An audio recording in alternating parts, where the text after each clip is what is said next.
Everything Everywhere All at Once, which have 6 and 5 nominations each.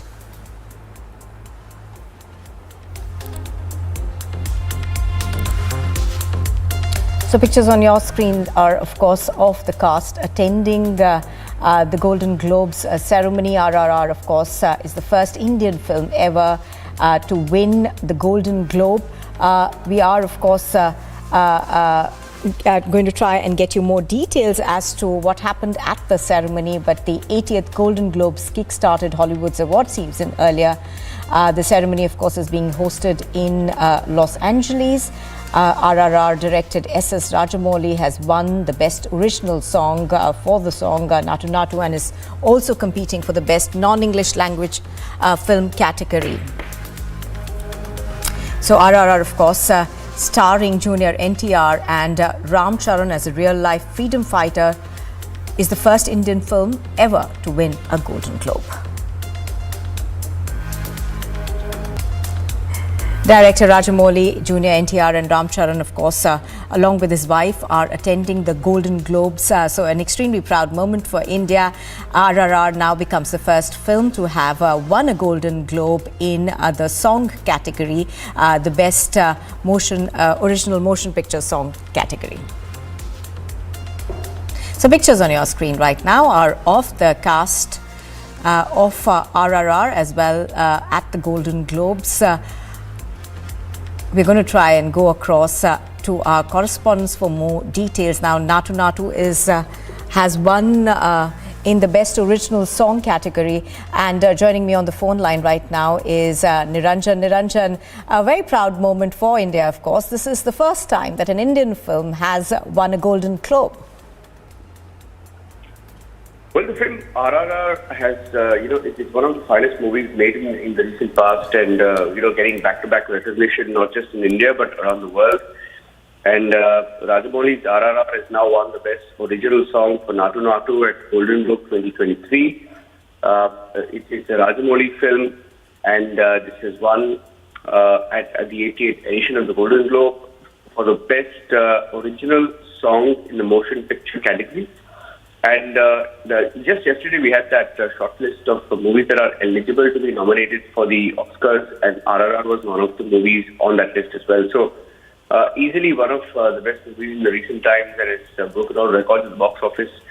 And now the track, Telugu track Nadu Nadu, which is composed by veteran music director M.M. Keeravani and penned by Kalabhairava and Rahul Sipliganj. Now the song was performed by the lead actors in the movie, both Junior NTR and Ram Charan.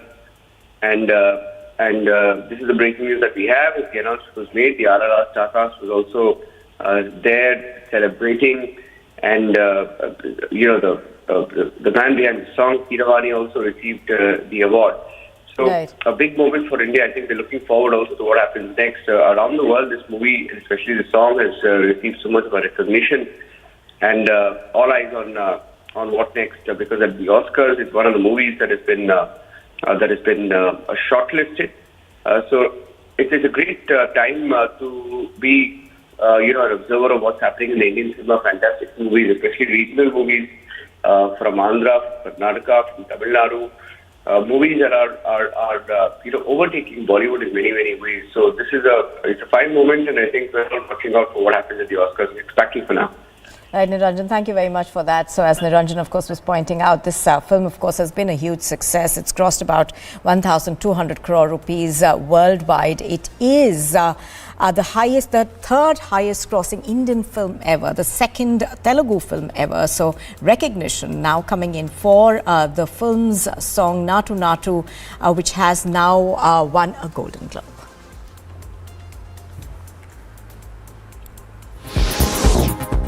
And here's a quick look at what else is making news across the world.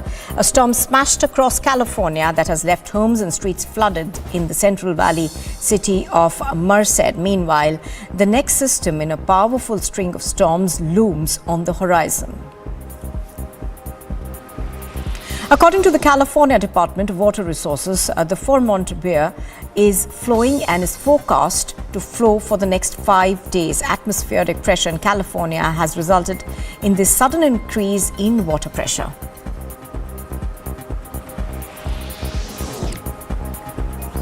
Sarah Huckabee Sanders has been sworn in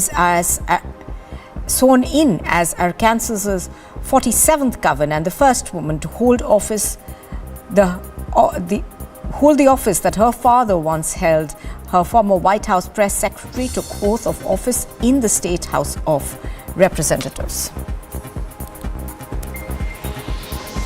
Protesters gathered in Mexico City to express their opposition about a new migration agreement forged between the US and Mexico. Demonstrations took place as the US President Joe Biden, the Mexican President Andres Lopez Obrador and the Canadian Prime Minister Justin Trudeau held a meeting at the National Palace.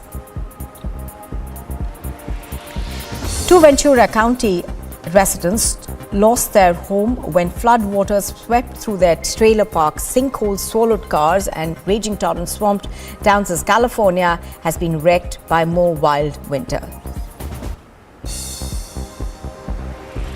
Governor Gavin Newsom warned that more storms will come over the next week. He further added that 3 more of these atmospheric rivers are expected to come up in the next few days.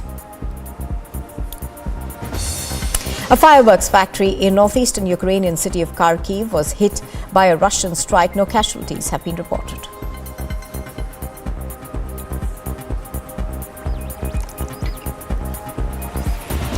The leaders of the United States, Canada and Mexico have wrapped up their North America's Leaders Summit, highlighting the hemispheric partnership between the nations on trade, migration and climate change.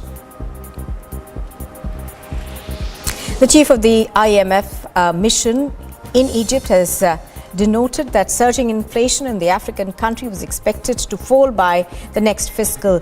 Ivana Holler said that increasing prices were expected to remain elevated this year. You are watching Republic TV. On the other side, anger across the nation over the Bengaluru apathy. India says citizens matter and heads must roll.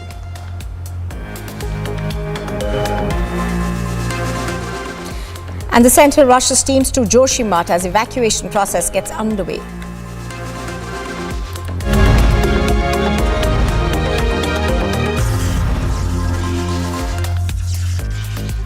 Step into luxury, where grace blends with grandeur and design blends with innovation. As your stress is washed away and you're transported in the lap of luxury. Quo European Bath Lounges. Let time wait.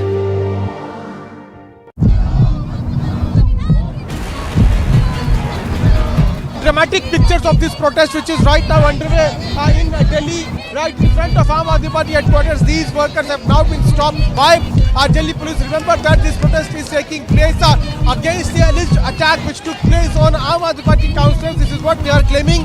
They are saying that LG and the BJP are indulged in killing constitution, and that is why they are protesting here. Picture is very much scary over here. Every house is having the cracks, even the roads are having the cracks. I'm moving toward these particular houses. In each and every house, let me tell you, there is a crack, and this has been marked. They have been told specifically there is no other option but to leave now. These kind of mark has been already put in air by the administration that these are the property which is affected now, and these people have been asked specifically to leave.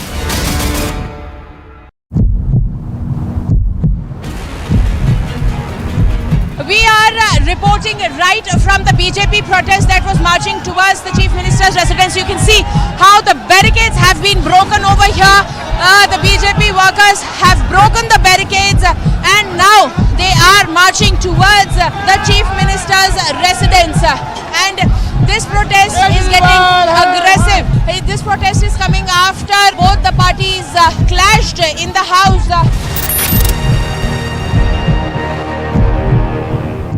It is only the Republic Media Network's non-stop campaign, Arrest Shankar Mishra, is a national demand. So were you negligent? So you didn't perform your duty. So what exactly? So you guys didn't fulfill your duty. Why you not in the Why you not in the process? Why you not in the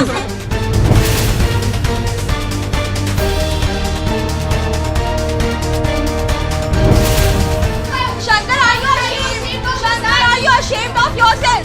Shankar, are you?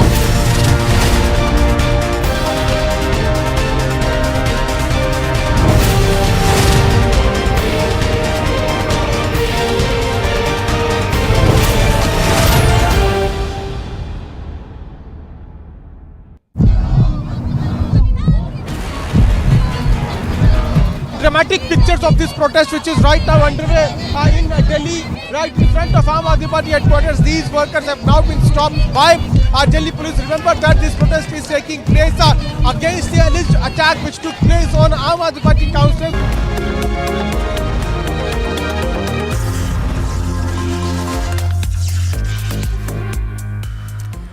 Welcome back. Now, after the IAS Officers Association protested regarding vigilance case against the IAS officer Neelima, the Chief Minister has now sought a report from the CS. The IAS officer Neelima was booked by the Vigilance Department, but others in support of her gathered and questioned the action of the Vigilance Committee. Now, the IAS Officers Association has said that a case against the IAS officer Neelima was registered without getting sanction from the Chief Minister. Amandeep is reporting on this from Chandigarh. He joins us live now. Amandeep, good morning. Give us more details into what has happened in the past 24 hours. And a lot has happened because we understand that there were about 50 IAS officers who actually threatened to go on strike. Well, absolutely, Nupur. And in fact, these IAS Officers Association has directly raised the question regarding the vigilance action against their own IAS officer. And even they have claimed that Vigilance Bureau has all flouted the rules, and in fact, no sanction has been taken from the Chief Minister while registering a case against an serving IAS officer.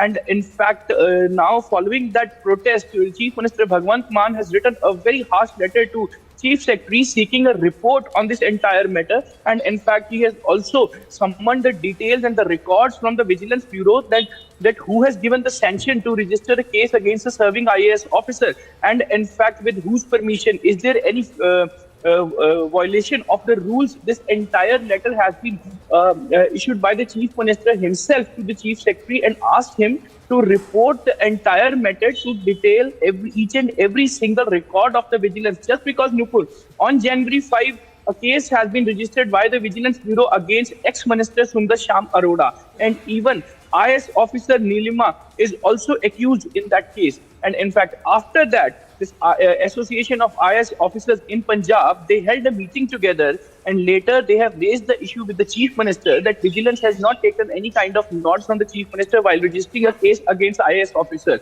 And even that is a violation of the rule. And in fact, now this is between Chief Minister and IAS Association. And meanwhile, they have also decided, the entire association has decided to bear all the expenses. In fact, the legal expenses of IAS officer Neelima, who is facing a corruption case against her. So that tussle is entirely escalating in Punjab between Punjab Chief Minister and IAS Association. All right. Yes, Noop. All right. Amandeep, thank you very much for joining us with those details. So Amandeep, of course, taking us through this escalation that has taken place between the Chief Minister and the IAS Officers Department. You are with Republic TV. On the other side, anger across the nation over Bengaluru apathy. India says citizens matter and heads must roll. And Air India P-Gate accused will be in court today.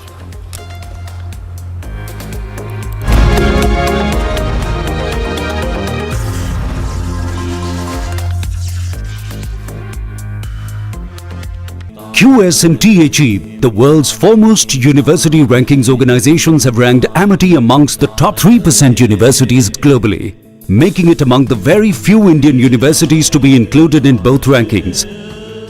Yet another top ranking for Amity University. picture is very much scary over here. Every house is having the cracks, even the roads are having the cracks. I'm moving toward these particular houses. In each and every house, let me tell you, there is a crack, and this has been marked. They have been told specifically there is no other option but to leave now. These kind of mark has been already put in air by the administration that these are the property which is affected now, and these people have been asked specifically to leave.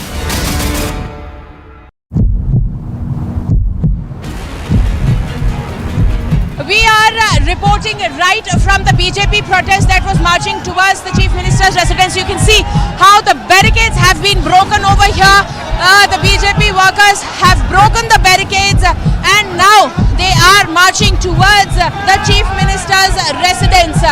And this protest is getting aggressive.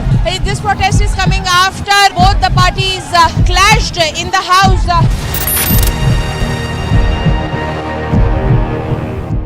It is only the Republic Media Network's non-stop campaign, Arrest Shankar Mishra, is a national demand. Sir, were you negligent? Sir, you didn't perform your duties. Sir, you didn't. Sir, what exactly? Sir, you guys didn't fulfill your duty. Why are you not in your process? Why are you not in your process? Why are you not in your process?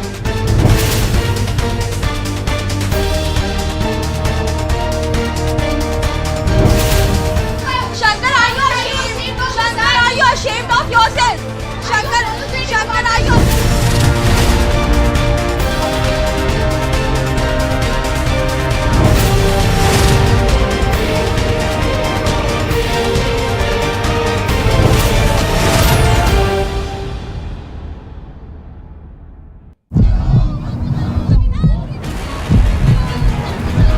Dramatic pictures of this protest which is right now underway in Delhi, right in front of Aam Aadmi Party headquarters. These workers have now been stopped by Delhi police. Remember that this protest is taking place against the alleged attack which took place on Aam Aadmi Party councillors. This is what they are claiming. They are saying that LG and the BJP are indulged in killing constitution, and that is why they are protesting here. Picture is very much scary over here. Every house is having the cracks, even the roads are having the cracks. I'm moving toward these particular houses. In each and every house, let me tell you, there is a crack, and this has been marked. They have been told specifically there is no other option but to leave now. These kind of mark has been already put in air by the administration that these are the property which is affected now, and these people have been asked specifically to leave.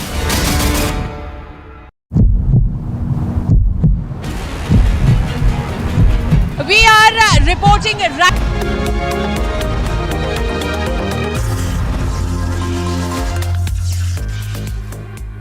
Welcome back. Now, in an interview with organizer and Panchjanya, the RSS chief Mohan Bhagwat cleared the Sangh's position and said that Muslims have nothing to fear in India. Here's a report on that. While giving an interview to the Sangh magazine organizer, the RSS chief Mohan Bhagwat cleared Sangh's stance on the minority community. According to him, there is no harm to the Muslims living today in India. Muslims must abandon their boisterous rhetoric of supremacy.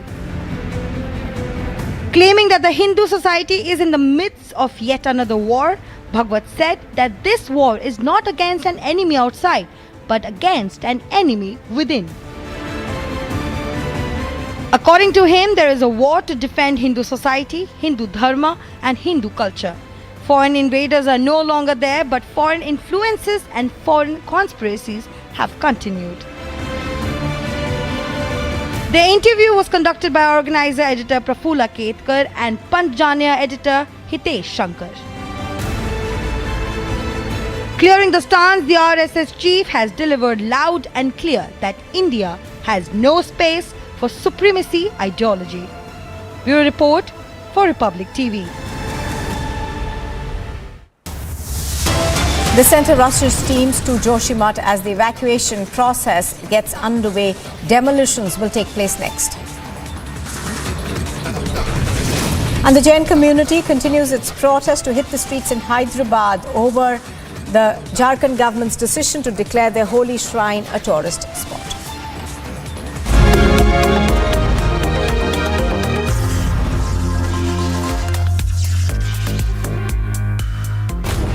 for Bhusha masquerade.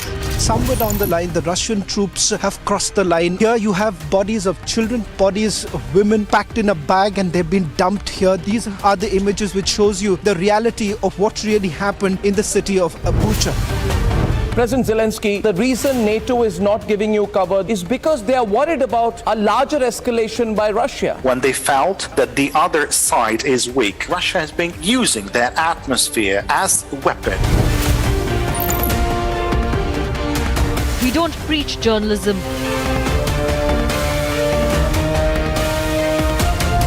We practice it.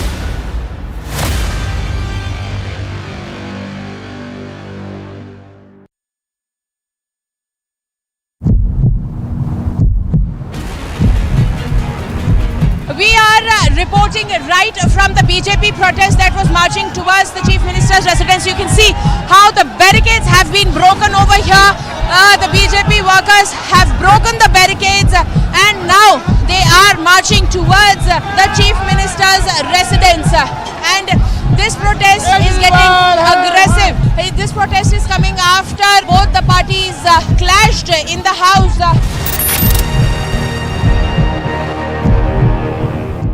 It is only the Republic Media Network's non-stop campaign, Arrest Shankar Mishra, is a national demand. Sir, were you negligent? Sir, you didn't perform your duty. Sir, you did. Sir, what exactly? Sir, you guys didn't fulfill your duty. Why are you not in your process? Why are you not in your process? Why are you not in your process?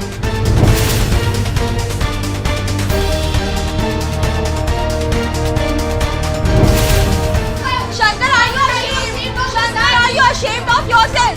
Shankar, are you?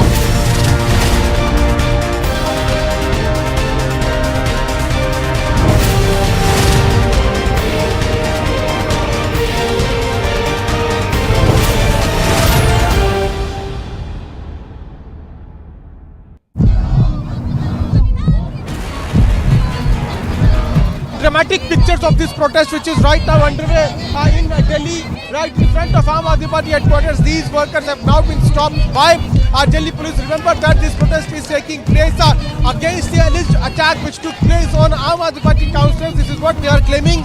They are saying that LG and the BJP are indulged in killing constitution, and that is why they are protesting here. Picture is very much scary over here. Every house is having the cracks, even the roads are having the cracks. I'm moving toward these particular houses. In each and every house, let me tell you, there is a crack, and this has been marked. They have been told specifically there is no other option but to leave now. These kind of mark has been already put in here by the administration that these are the property which is affected now, and these people have been asked specifically to leave.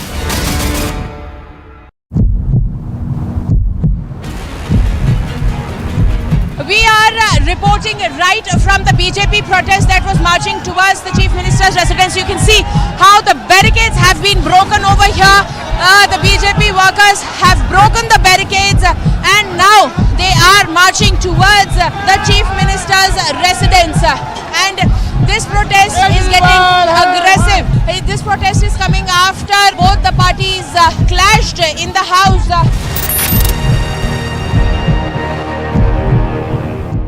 It is only the Republic Media Network's non-stop campaign, Arrest Shankar Mishra, is a national demand. Sir, were you negligent? Sir, you didn't perform your duty. Sir, you did. Sir, what exactly? Sir, you guys didn't fulfill your duty. Why are you not in your process? Why are you not in your process? Why are you not in your process?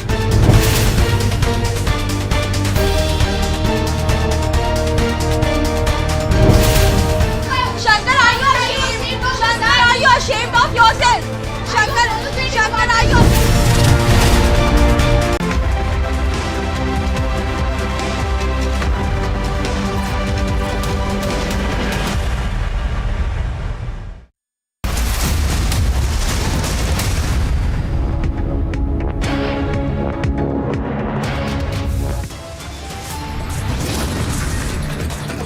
Top headlines at 9 a.m. Anger across the nation over the Bengaluru killer apathy. India says citizens matter and heads must roll.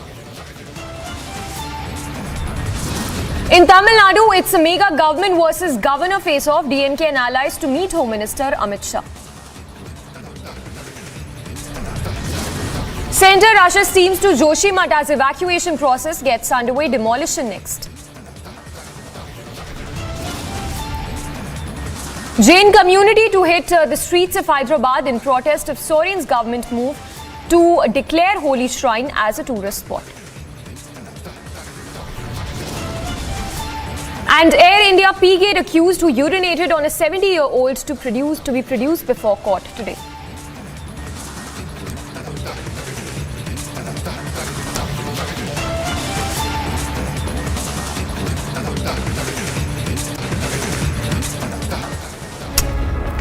And our top focus remains the Bengaluru civic apathy that claimed lives of two, which involved a 2.5-year child as well. We are getting in the first response of Karnataka Chief Minister Rajamouli, who said that strict action should be taken against the accused, in fact those involved in the construction of that pillar. Not just this, we've also accessed the FIR that's been registered in this case. We're given to understand that the FIR has been registered against 4 parties. The complaint that was lodged by the victim's husband. The FIR has been filed against the site engineers, metro contractors, site in charge officers, as well as the RCL officers.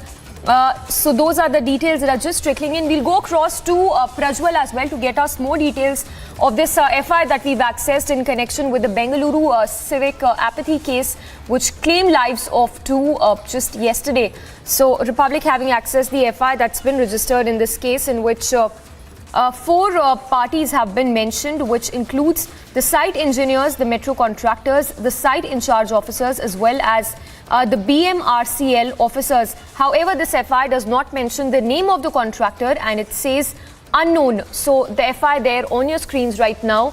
Also on the other side, those are the visuals from that incident spot where the accident happened, claiming 2 lives. Also the visuals in which you can see there is another structure which seems to be on the verge of collapse, thereby raising concerns as to if this tragedy which could happen next and what measures can be taken to avert any future tragedy. But the FIR is the latest that's been filed in this case against 4 accused.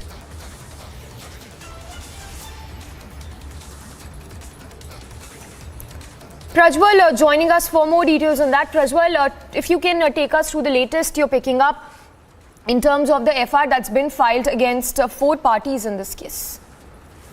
Now, Samiksha, we had initially gone on to mention that filing a watertight case in this particular case was very important because of the fact that these people are in places of power, they are in powerful position and they will get away easily. And the FIR also highlights that as well, because now no need of the contractor has been mentioned. And it is a public information for everybody to know that Nagarjuna Corporation in Hyderabad is the public contractor of the metro project which has been taken place. So why has the name of the company not been mentioned? That is point 1. Secondly, now they have also mentioned about site engineers, on-site workers. Prajwal, there seems to be a network problem. We try connecting with Prajwal again. But just to take our viewers to the latest that we are picking up in FIR that's finally been registered in this case, which involves 4 parties. We're also given to understand that this FIR that's been filed in this case does not mention the name of the contractor, and which is something which would raise eyeballs as well as to why the contractor has not been mentioned in this FIR that's been registered against 4 people in this case, which involves the site engineers, the metro contractors, the site in charge officers, as well as the BMRCL officers as well. Now, remember, BMRCL is the same company that was in charge of carrying out the construction work that was involved in carrying out the construction work in this particular site.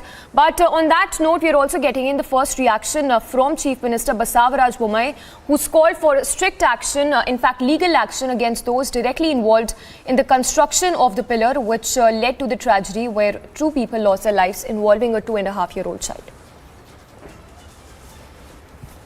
ಕಾನೂನಾತ್ಮಕವಾಗಿ ಕ್ರಮ ತೆಗೆದುಕೋಬೇಕು. ಒಂದು ಸಂಬಂಧಪಟ್ಟಂಥ ಹಿರಿಯ ಅಧಿಕಾರಿಗಳು ಯಾರಿದ್ದಾರೆ, ಯಾವುದೋ ಸಣ್ಣ ಪುಟ್ಟವರಲ್ಲ, ಹಿರಿಯ ಅಧಿಕಾರಿಗಳು ಮುಖ್ಯಸ್ಥರು ಯಾರಿದ್ದಾರೆ ಅವ್ರ ಮೇಲೆ ಕೂಡಲೇ ಕ್ರಮ ತಗೋಬೇಕು. ಮತ್ತು ಯಾರಾದರೂ ನೇರವಾಗಿ ಬಾಗಿದ್ರೆ ಅವ್ರು ಸಸ್ಪೆಂಡ್ ಮಾಡೋಕ್ಕೆ ಹೇಳಿದ್ದೇನೆ. ಮತ್ತು ಯಾರು ಕಾಂಟ್ರಾಕ್ಟರ್ ಇದ್ದಾರೆ, ಕಾಂಟ್ರಾಕ್ಟರ್ ಯಾವ ಕಂಪ್ನಿ ಇದೆ, ಅವರ ಪ್ರಮುಖರು ಯಾರಿದ್ದಾರೆ ಅವ್ರ ಮೇಲೆ ಕೇಸನ್ನು ದಾಖಲೆ ಮಾಡಬೇಕು. ಯಾವುದೋ ಸಣ್ಣ ಪುಟ್ಟರ ಮೇಲೆ ಮಾಡೋಂಗಿಲ್ಲ. ಮಾಡಿ ಯು ಶುಡ್ ಬುಕ್ ಆ್ಯಂಡ್ ಒಂದು ತನಿಖೆಯನ್ನು ಹೈಯರ್ ಲೆವೆಲ್ ತನಿಖೆ ಯಾವ ರೀತಿ ಮಾಡಬೇಕು ಅಂತ ನಾಳೆ ತೀರ್ಮಾನವನ್ನು ಮಾಡ್ತೀವಿ. ಪರಿಹಾರ ಈಗಾಗಲೇ ಅವರು 20 ಲಕ್ಷ ಘೋಷಣೆ ಮಾಡಿದ್ದಾರೆ. ನಾನು ಕೂಡ ಒಂದು 10 ಲಕ್ಷ ಘೋಷಣೆ ಮಾಡಿದ್ದೇನೆ. ಪ್ರಶ್ನೆ ಇಲ್ಲಿರುವಂಥದ್ದು ಯಾಕೆ ಹಿಂಗಾಯಿತು, ಇಷ್ಟು ಅನ್ಸೇಫಾಗಿ ಹೆಂಗೆ ಕೆಲಸ ಮಾಡಿದ್ರು, ಇದಕ್ಕೆ ಯಾರು ಕಾರಣೀಭೂತರು ಅದನ್ನು ಪತ್ತೆ ಹಚ್ಚಿ ಮತ್ತು ಮುಂದೆ ಹಿಂಗೆ ಆಗದಂತೆ ಮುಂಜಾಗ್ರತಾ ಕ್ರಮ ತೆಗೆದುಕೊಳ್ಳೋದಕ್ಕೆ ಒಂದು ತನಿಖೆ ಆಗಬೇಕು. ಇನ್ನೊಂದು ಟೆಕ್ನಿಕಲಿ ಏನು ಮಿಸ್ಟೇಕ್ ಇದೆ ಅದು ಮುಂದೆ ಆಗದಂತೆ ನೋಡ್ಕೊಳ್ಳೋದಕ್ಕೆ ಎರಡಕ್ಕೂ ಕ್ರಮ ತೆಗೆದುಕೊಳ್ಳೋಕೆ ಹೇಳಿದ್ದೀನಿ. So there you heard the first response coming in from Chief Minister Basavaraj Bommai, who's called for stringent action, a legal action against those directly involved in carrying out the construction work at this particular place. In fact, we also spoke to an eyewitness of this shocking civic apathy, who highlighted that even as this issue was raised a few days back, that a structure could collapse in this particular site, no action was taken by the authorities. His wife was laying on the road under all of these iron rods. We just got her somehow me and few of others just got her out of the rods and everything, and we just moved her to the hospital just across the road. It's really very disturbing to me. Right from the morning, it's been really in my mind.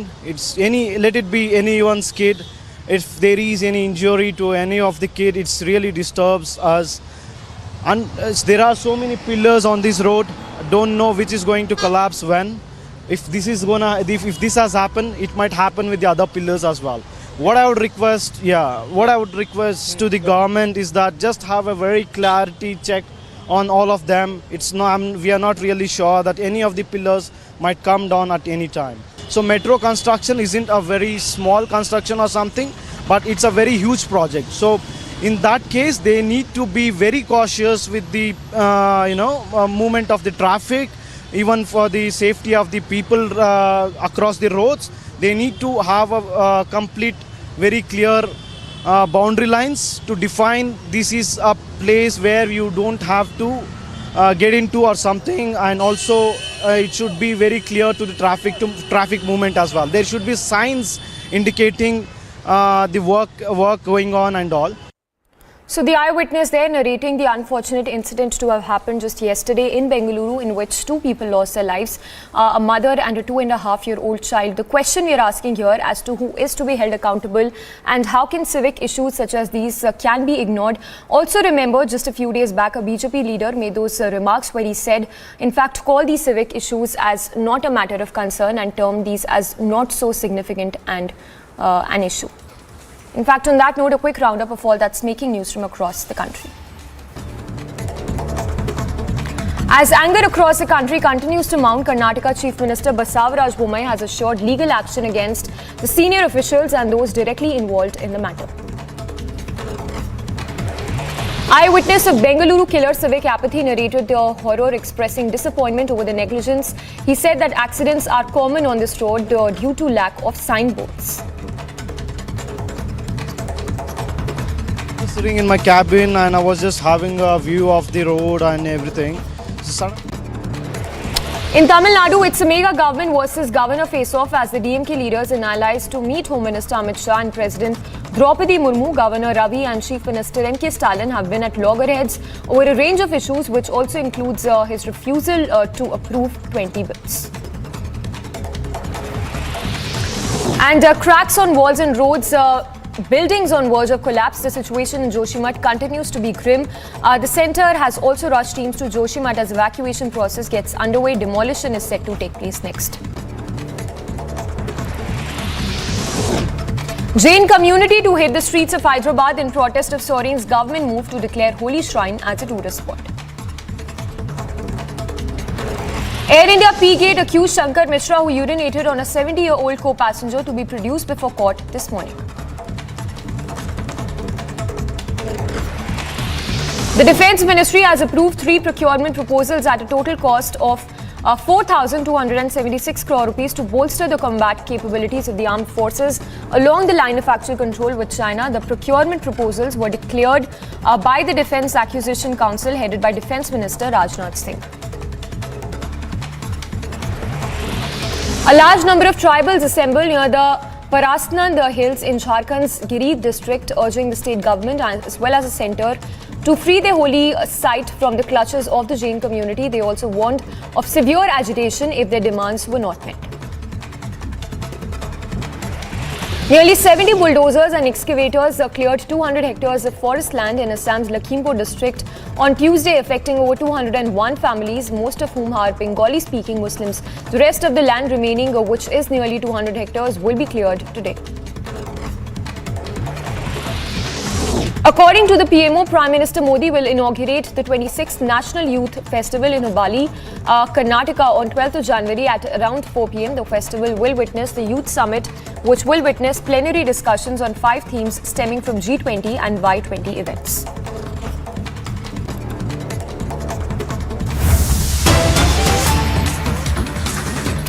All right, to more news break coming in. This one from Coimbatore, where we're given to understand that the NIA has taken the 4 accused of the Coimbatore car blast case and has also conducted an investigation in the midnight at the house of the deceased Mubin, as well as those accused in this case. The latest coming in this hour that the National Investigation Agency, having taken 4 accused in the Coimbatore car blast case, and also conducted an investigation late last night at the house of the deceased Mubin and others accused. It was around 11:30 p.m. that the NIA took the 4 accused in this case to the house of the deceased.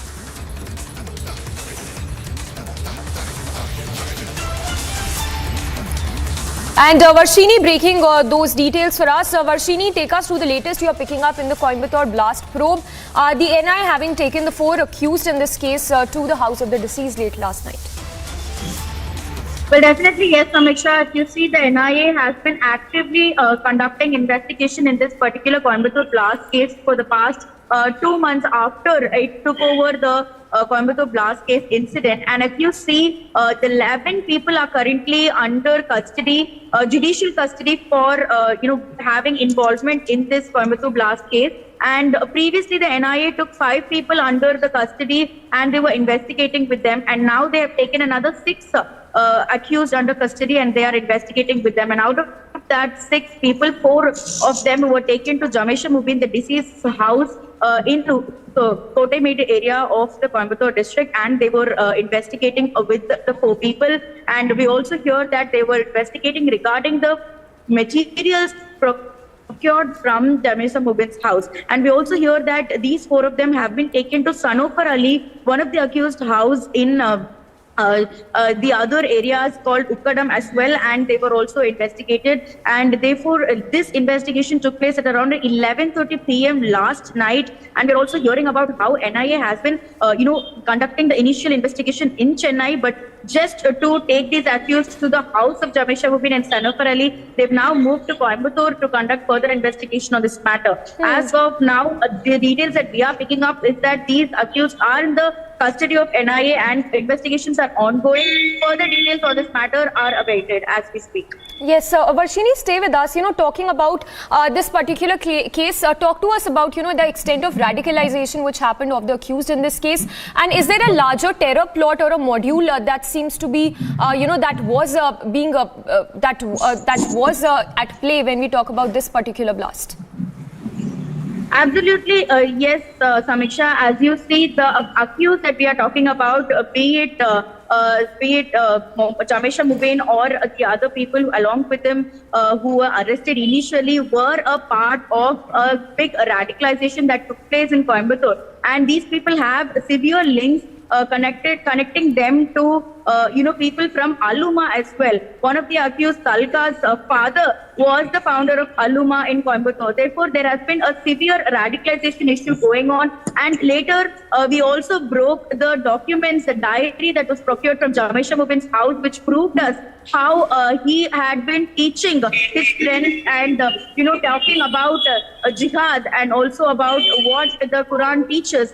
Therefore, there has been an issue of radicalization that has been majorly found in this particular case, and we also found a lot of evidence later on about how Joshimath and other members, including Mohammed Riaz and Nawaz, had been having links with terrorists, other terror accused related to the Sri Lankan Easter bombing case, who are currently serving prison time in Kerala. Therefore, there has been radicalization definitely a part of this whole last scenario. But unless NIA comes up with a detailed report on this matter, we will not have documented proof on that. But that is also expected to come out very soon. Absolutely. Barshini, thank you for the moment. So the National Investigation Agency looking into the deeper nexus here, a deeper terror module that was at play, especially in relation to the Coimbatore blast case, where the 4 accused were given to understand were taken late last night to the house of the deceased in this case. For now, to more news spray coming in, this one from Joshimath. The latest we are learning from Joshimath, where the situation remains very grim. The demolition of 2 precariously standing hotels in subsidence at Joshimath in Uttarakhand will be taking place, but we are given to understand that there were protests that were staged by the locals on the issues of compensation, while more families have also been evacuated from the danger zone, as a number of those affected houses have further risen to over 700. So people there left high and dry and seem to be running from pillar to post when it comes to giving compensation, as well as the evacuation process which is being carried out in Joshimath. Several of those families who are left on the streets to fend for themselves, whose livelihoods have also been affected as a result of the situation unraveling in Joshimath. Anuj joining us live from Joshimath to take us to the latest. Anuj, talk us about the demolition process. How much of that is going to be handled by the centre in terms of giving compensation and shelters to those whose livelihood as well as households have been hit?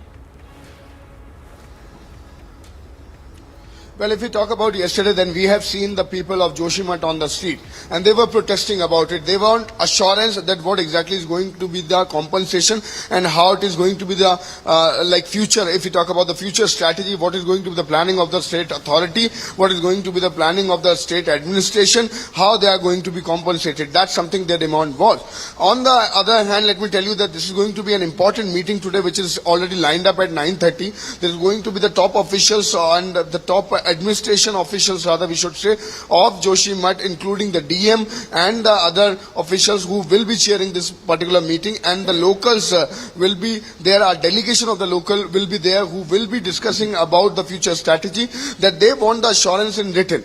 The assurance was given yesterday also. We have seen in the morning itself yesterday, it was the process which was started. The SDRF team, the local police, the expert was there, but on the other hand, it was not allowed. There was the due process which was completed, but the locals was there on the street. They were saying that we want the assurance in written.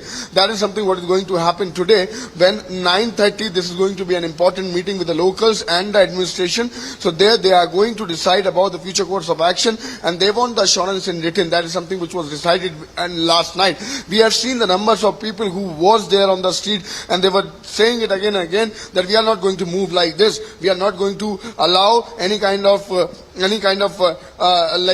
this kind of thing, and they were very clear that we want assurance in written. That's something what we have seen yesterday. On the other hand, yes, the experts are trying to find out the reason behind these cracks, what exactly has happened. Yesterday it was none other but MOS Defense who visited the place. He also gave the assurance to the people that government is standing with you, the central government is standing with you. On the other hand, this was none other but the Chief Minister himself, who on that very side has promised the people that yes, you are going to get each and every help from the state government and the local administration, but the people are still on the streets and they are protesting. They want assurance in written. Yes. Absolutely. Anuj, just stay with us, and talking about the MOS Defense having taken stock of this, let's listen into that exclusive conversation you had with Ajay Bhatt, just yesterday after Ajay Bhatt visited the affected region. इधर army के क्षेत्र में भी काफी cracks आ गए हैं। हमने वहां से आर्मी को हटा के दूसरी जगह रख लिया है और सुरक्षित है। और कहीं कहीं पर हम दिन में काम करवाते हैं लेकिन रात को सोने नहीं देते हैं। और जनता की सुविधा के लिए हमारी यहाँ की ब्रिगेड बिल्कुल हर समय तैयार है। करीब 10 या 11 तो हमने दस्ते तैयार कर दिए हैं, हर प्रकार के, इंजीनियरिंग से संबंधित होंगे, मेडिकल से संबंधित होंगे, जो जिस चीज का, आप ड्रिंकिंग वाटर से संबंधित होंगे, उसमें 100 से 150 लोग हमारे पास रहते हैं। 500 लोग तो हमने हर समय तैयार करे हुए हैं। और जो ब्रिगेड है, पूरी ब्रिगेड है, अगल बगल में पूरी आर्मी है हमारी, थोड़ी थोड़ी दूरी पर, वो भी सबको इंटीमेशन है कि कैसी भी स्थिति आएगी चौकन्ना रहना है। और हमारा जो आईटीबीपी है वो भी यहाँ पर आ चुकी है, यहाँ पर है, यानी कि ये समझिए कि स्टैंड बाय में सब यहाँ पर हैं, जरूरत पड़ने पर बुला भी रहे हैं। हर प्रकार की व्यवस्था सरकार कर रही है। और केंद्र सरकार, आप सब जानते हैं कि माननीय प्रधानमंत्री जी पल पल की खबर ले रहे हैं। माननीय मुख्यमंत्री जी यहाँ से हर चीज की मॉनिटरिंग कर रहे हैं। और मैं समझता हूँ कि ये थोड़ा सा कष्टकारी तो है कि हमें अपने घर छोड़ने पड़ रहे हैं। और किराए के मकान को भी जब हम छोड़ के जाते हैं मोहल्ले से तो बहुत दर्द होता है, हम भावुक होते हैं। लेकिन ये तो मेहनत से बनाए मकान हैं, किसी ने पेंशन से बनाए, किसी ने दुकानदारी करी, बिजनेस करा, और कोई मजदूरी से खून पसीना करके अपने छोटे छोटे मकान बनाए थे। लेकिन मजबूरी ये है कि इस समय पहली प्राथमिकता हमारी अपने लोगों के जीवन को बचाना है। इस नाते से जो खाली कर रहे हैं उनकी व्यवस्था भी की जाएगी। जो मकान बिल्कुल ढह गए हैं उनको तोड़ने की व्यवस्था, आदेश भी दिए गए हैं। आपदा एक्ट जो है हमारा, उसके अंतर्गत कुछ मकान या होटल्स जो बिल्कुल लटक गए हैं उनको तोड़ भी रहे हैं। ये सब जनहित के लिए हो रहा है। भूगर्भ शास्त्रियों की जब रिपोर्ट आएगी तब हम सही बता पाएंगे कि वास्तविकता क्या है, किसकी वजह से हो रहा है।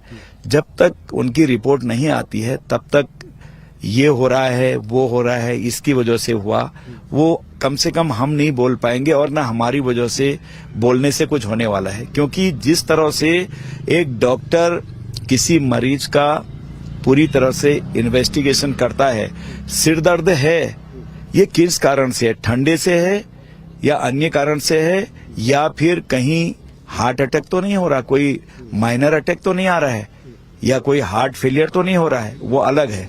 तो उसकी जांच डॉक्टर ही करके बताएंगे। इसी तरह से जब तक हमारे जियोलॉजिस्ट कोई रिपोर्ट नहीं दे देते हैं तब तक हम कुछ भी नहीं कहते हैं। लेकिन जो भी होगा उसका मुकाबला सरकार करेगी, हम करेंगे। And Anuj, of course, continues to be with us, reporting live from Joshimath. Anuj, in bullet points, if you can help us understand the measures that have been taken by the centre, because these people have been living at this place for years, their livelihood has taken a hit. They would be deprived of permanent shelters. Is there any solution that the centre has offered when it comes to permanent settlement for these people?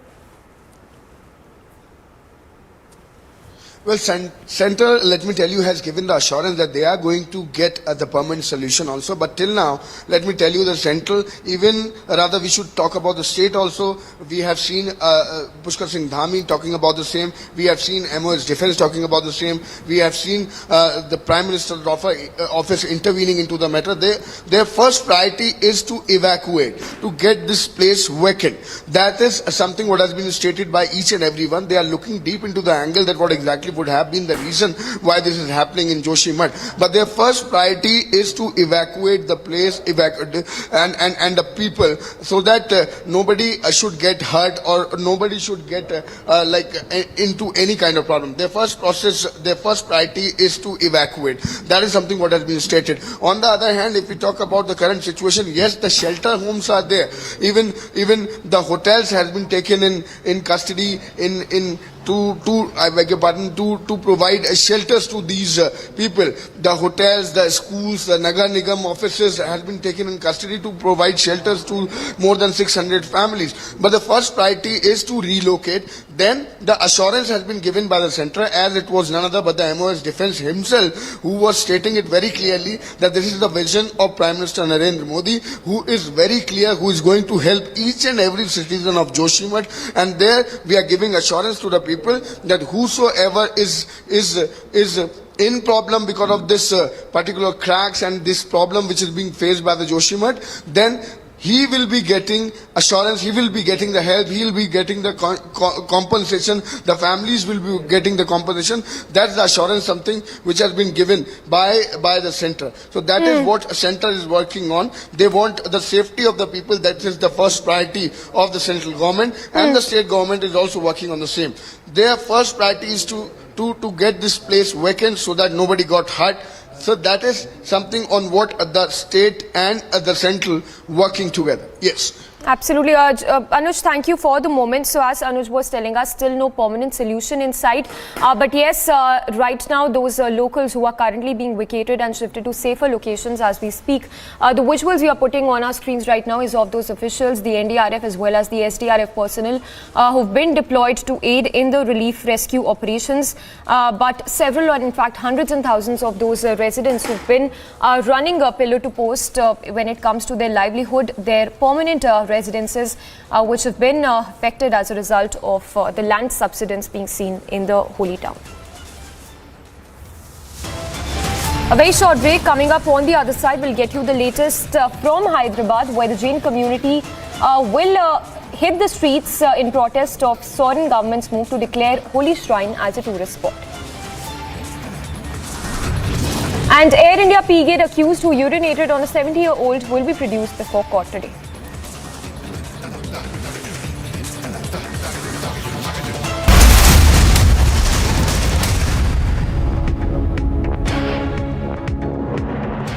It is only the Republic Media Network's non-stop campaign, Arrest Shankar Mishra, is a national demand. Sir, were you negligent? Sir, you didn't perform your duty.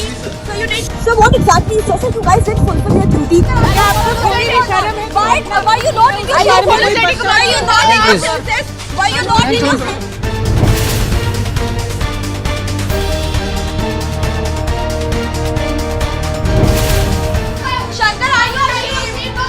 Are you ashamed of yourself? Shankar, are you?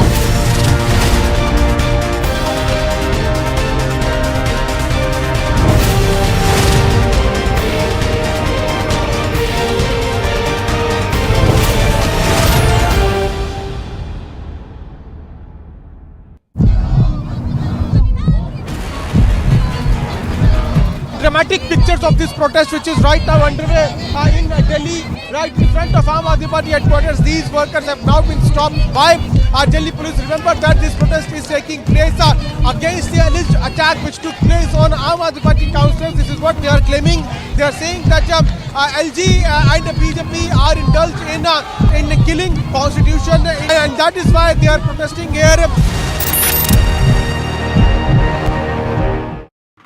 Picture is very much scary over here. Every house is having the cracks, even the roads are having the cracks. I'm moving toward these particular houses. In each and every house, let me tell you, there is a crack, and this has been marked. They have been told specifically there is no other option but to leave now. These kind of mark has been already put in air by the administration that these are the property which is affected now, and these people have been asked specifically to leave.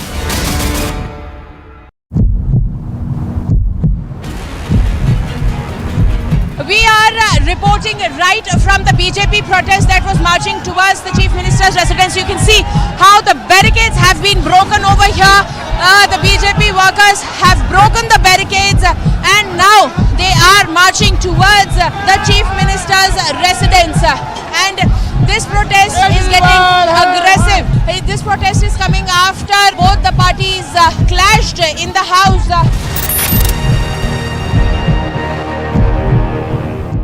It is only the Republic Media Network's non-stop campaign, Arrest Shankar Mishra, is a national demand. Sir, were you negligent? Sir, you didn't perform your duty. Sir, you did. Sir, what exactly? Sir, you guys didn't fulfill your duty. Why are you not apologetic? Why are you not innocent?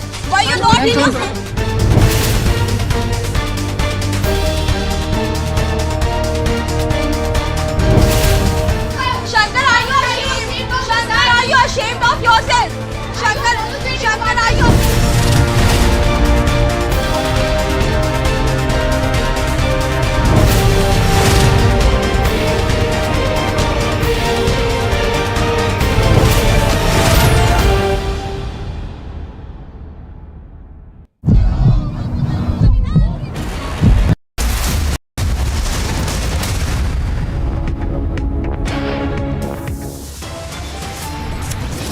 headlines at 9:30. Anger across nation over the Bengaluru killer apathy. India says citizens matter and heads must roll.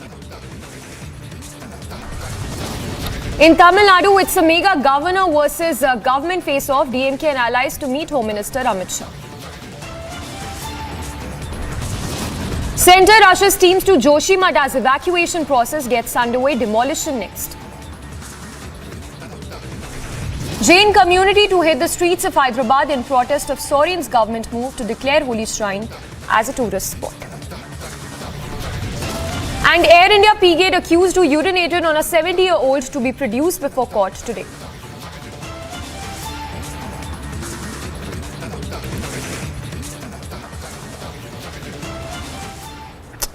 Alright, we start with Newsbreak coming in. This one from Maharashtra, where it's a fresh trouble for Mahavikas Aghadi leader, as we are given to understand that the ED is conducting searches at a location that is linked to former minister and NCP leader Hassan Mushrif in connection with a case related to sugar mill corruption.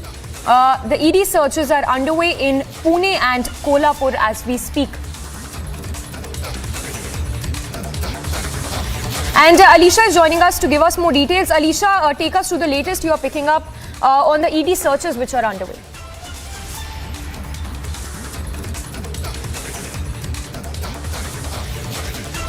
All right, we'll try connecting with her again, but that's the latest coming in from Maharashtra, where ED searches are underway in Pune and Kolhapur. It's a fresh trouble for Mahavikas Aghadi leader as the ED is conducting searches at a location related to a former minister and NCP leader. Alisha is back with us. Alisha, take us through the details you're picking up.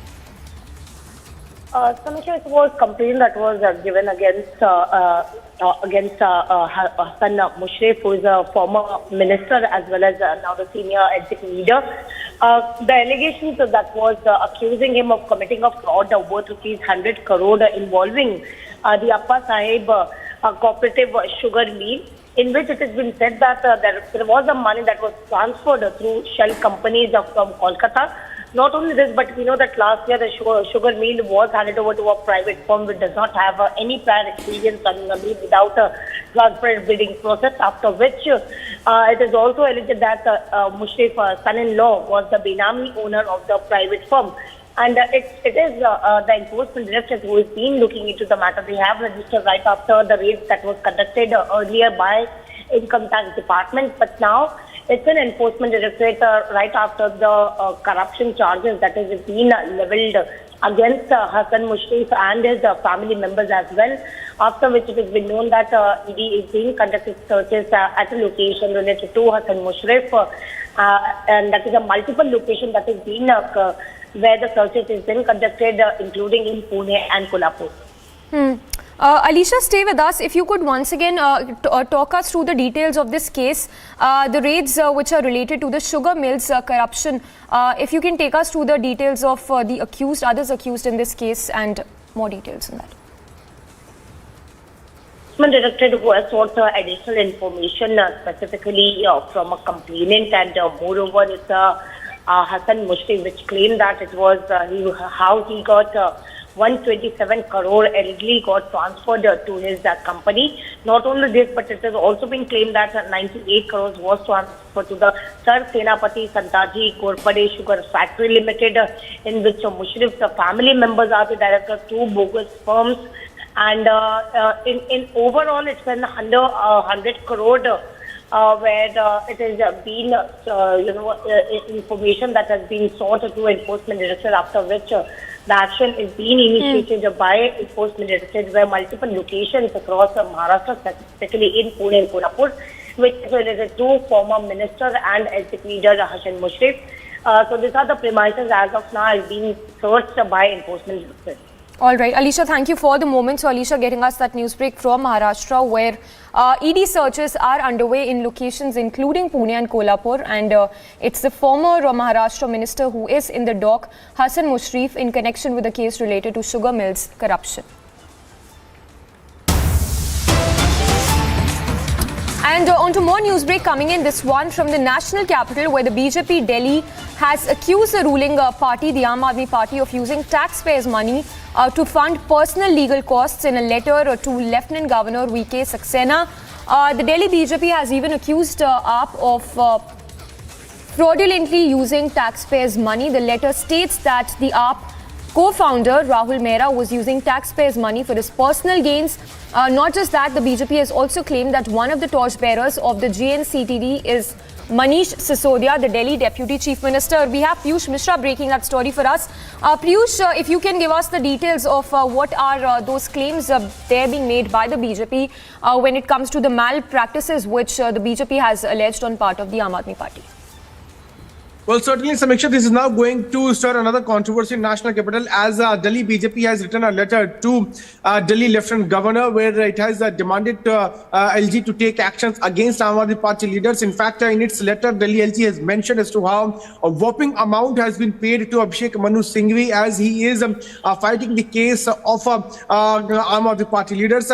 In fact, another allegation which has been leveled is that Rahul Mehra, who is also an Aam Aadmi Party leader, he has been paid more than 5 crore rupees in the last 2 years as he has been fighting the cases of Aam Aadmi Party leaders. It is important to highlight that Delhi BJP is alleging that this money has been paid using the taxpayers' money, and this is not the first time that this is happening. Remember that during the case which Arvind Kejriwal was also fighting against Arun Jaitley, in that particular case also the money which was paid to the then lawyer of Arvind Kejriwal, Ram Jethmalani, was also paid through the exchequer's money, and now BJP has come out and raised this issue, and that is what we are hearing, that BJP is going to seek Lieutenant Governor to intervene in this by pointing out about how the taxpayers' money is being used to pay for the lawyers, the expensive lawyers, those are being hired by Aam Aadmi Party leaders.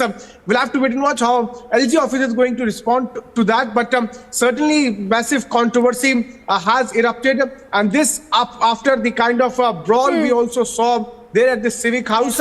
Now another controversy which is now taking place where Delhi BJP is writing to Delhi LG demanding actions and in fact raising the point as to how taxpayers' money is being used by Aam Aadmi Party leaders to fund their lawyers, those they hire for their own personal private cases. Yes. Piyush, stay with us. If you can share more details with us, any ballpark figure, we are looking at how much of that taxpayers' money was allegedly used by the Aam Aadmi Party for their personal benefits. Well, in that particular letter, it has been mentioned that more than 5 crore rupees has been paid so far in the last 2 years to Rahul Mehra, who is also Aam Aadmi Party leader, and that money has been taken out from the exchequer's money, which means that Delhi government is funding him. Earlier also this happened during the case when Ram Jethmalani was hired for Arvind Kejriwal. Also, Abhishek Manu Singhvi has also been paid a whopping amount using taxpayers' money, as he has also been hired by Aam Aadmi Party leaders for their personal private cases. So this is going to stir massive controversy, as not only this amount has been mentioned in that particular letter, but also Delhi BJP is mentioning how Enforcement Directorate continues to investigate the liquor policy, and it has not given any kind of clean sheet to Manish Sisodia, and that case is also being fought by expensive lawyers, and money which is being paid to these lawyers is being taken out from exchequer's fund. We'll have to wait and watch how Lieutenant Governor is going to look into it, but yes, some serious allegation coming in at the part of Delhi BJP as far as paying whopping amount to these expensive lawyers is concerned. Well, absolutely, Piyush. Thank you for taking us through those details. It remains to be seen the kind of response that also comes up from the Aam Aadmi Party, because remember in the past, several such allegations, corruption allegations have been made on the Aam Aadmi Party, which they term as political vendetta. For now, to more news coming in from across the country.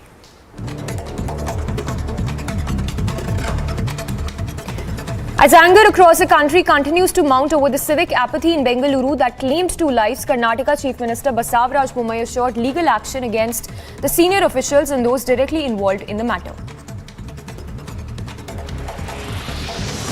Eyewitness of Bengaluru killer civic apathy narrated the horror, expressing disappointment over the negligence. The eyewitness said that accidents are common on this on the road due to lack of signboards. Just sitting in my cabin and I was just having a view of the road and everything. So suddenly we heard sounds coming up and I was just seeing that the entire pillar just collapsed on the road. and they were unfortunately we had one family who was just passing by on a bike with 2 kids and husband and wife. So luckily the husband just was not been injured or so, wherein it was very sad to see that a 2 to 3 years of kid was been hurt. In Tamil Nadu, it's a mega government versus governor face-off as DMK leaders and allies will be meeting Home Minister Amit Shah and President Draupadi Murmu. The governor as well as Chief Minister M.K. Stalin, remember, have been in loggerheads over a range of issues, including the refusal of the governor to approve 20 bills.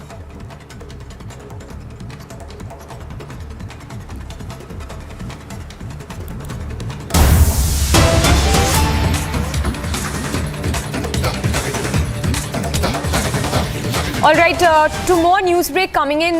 We're now getting in the first visuals of the ED searches which are taking place in Maharashtra, in Kolhapur and Pune to be precise. The searches that are linked to former minister and NCP leader Hassan Mushrif. Remember, ED is conducting searches at a location.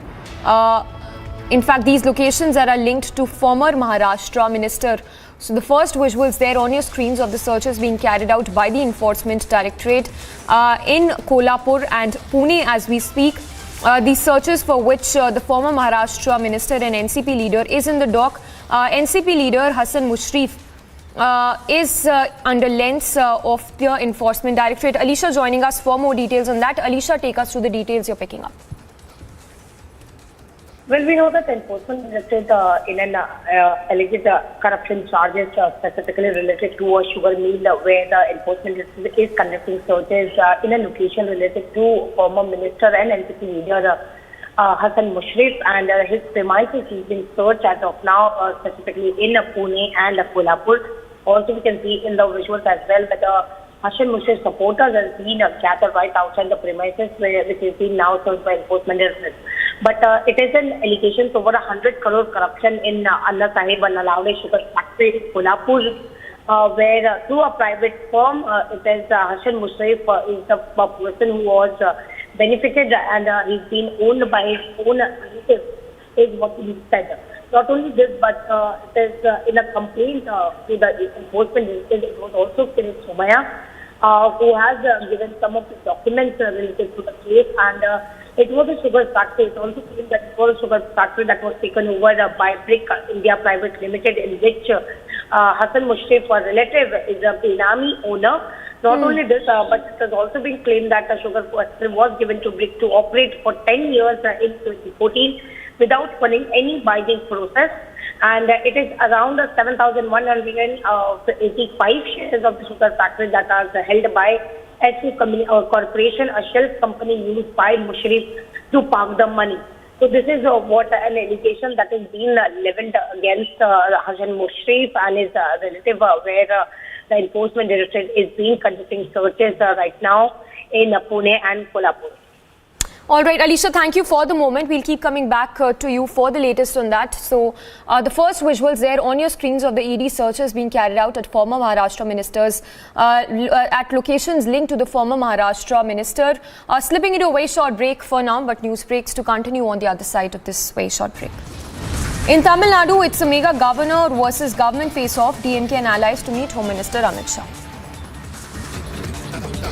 And centre rushes teams to Joshimath as evacuation process gets underway. Demolition set to be next.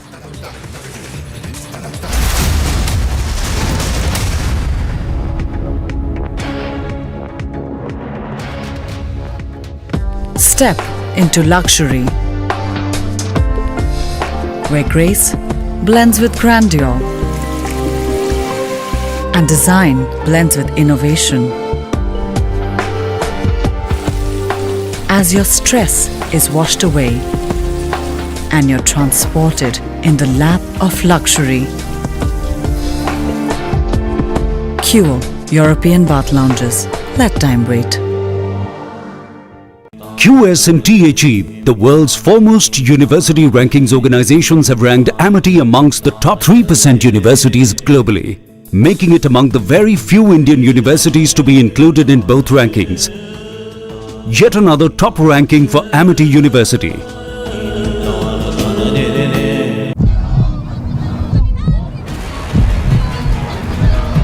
dramatic pictures of this protest which is right now underway in Delhi, right in front of Aam Aadmi Party headquarters. These workers have now been stopped by Delhi police. Remember that this protest is taking place against the alleged attack which took place on Aam Aadmi Party councillors. This is what they are claiming. They are saying that LG and the BJP are indulged in killing constitution, and that is why they are protesting here. Picture is very much scary over here. Every house is having the cracks, even the roads are having the cracks. I'm moving toward these particular houses. In each and every house, let me tell you, there is a crack, and this has been marked. They have been told specifically there is no other option but to leave now. These kind of mark has been already put in air by the administration that these are the property which is affected now, and these people have been asked specifically to leave.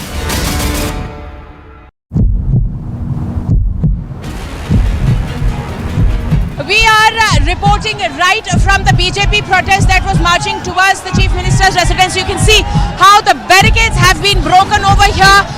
The BJP workers have broken the barricades and now they are marching towards the Chief Minister's residence. And this protest is getting aggressive. This protest is coming after both the parties clashed in the house.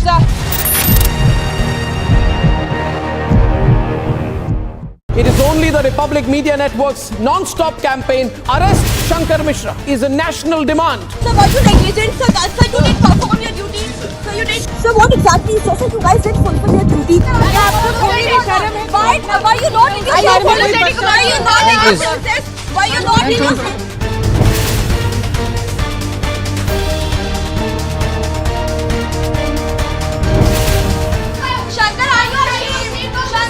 Ashamed of yourself, Shankar, are you?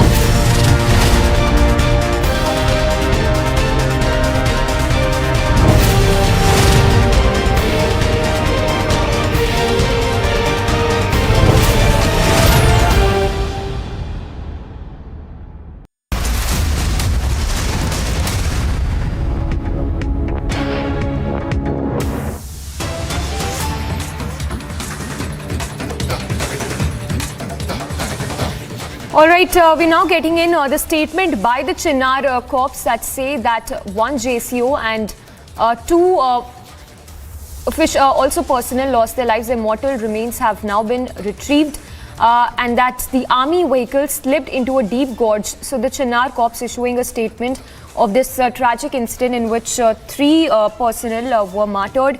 Their mortal remains have been retrieved. Further details are awaited. But that's the first statement that has come in from the Chinnar corps, where the Indian Army has stated that one JCO and two OR lost their lives and that the mortal remains have now been retrieved. This, of course, after the army vehicle slipped into a deep gorge. So a statement now coming in from the Chinnar corps of the Indian Army saying that the Indian Army has informed about this incident with the Chinnar warriors in the Machal sector of J&K, in which the army vehicle fell into a deep gorge which resulted in three personnel losing their lives and getting martyred in the same. Gursimran joining us for more details on that. Gursimran, if you can once again take us through that details you're picking up on the tragic incident in which three personnel lost their lives. See, Samiksha, this incident has been reported in the forward area of the Machal sector in the Kupwara district that falls in the North Kashmir frontier of the Indian Army, wherein one JCO and two other rank officials of the Indian Army, they were on a regular patrol, the operational patrol ahead of in the forward area. And when a snow-laden track, that track skidded off and they went into a deep gorge. As per the Indian Army, the statement has been issued by the Chinnar Corps of the Indian Army. It says that the mortal remains of all three have been retrieved by the Indian Army. This unfortunate incident has been reported as the area is snow-laden and it is one of the toughest area to man, because when it comes to the Kupwara, it is the same area where the Pakistani infiltration bids are always on a high, because taking the advantage of the intense snowfall, Pakistan is always in a bid to push terrorists into the Indian territory. So Indian Army, this was a patrol of the Indian Army that was on a operational duty in the forward area along the line of control in the Machal sector, wherein the snow-laden track skidded off and they went into a deep gorge and they were killed in the line of duty. Now the mortal remains of these brave hearts have been retrieved, and in a short while from now, after the wreath-laying ceremony, they will be sent to their native places. The NOKs of these brave hearts have not been shared by the Indian Army yet, but it is expected that in a short while, the details of these brave hearts, which include a JCO and 2 other rank officials, will be shared. All right, Gursimran, thank you for that update. So a statement that has come in by the Chinnar Corps, which states that the mortal remains of the 3 personnel who lost their lives have now been retrieved. We'll slip into a very short break for now, but news breaks and more news updates to continue on the other side as well.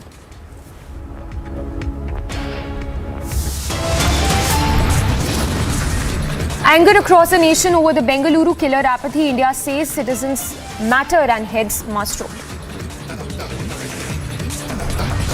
Centre rushes teams to Joshimath as evacuation process gets underway. Demolition to take place next.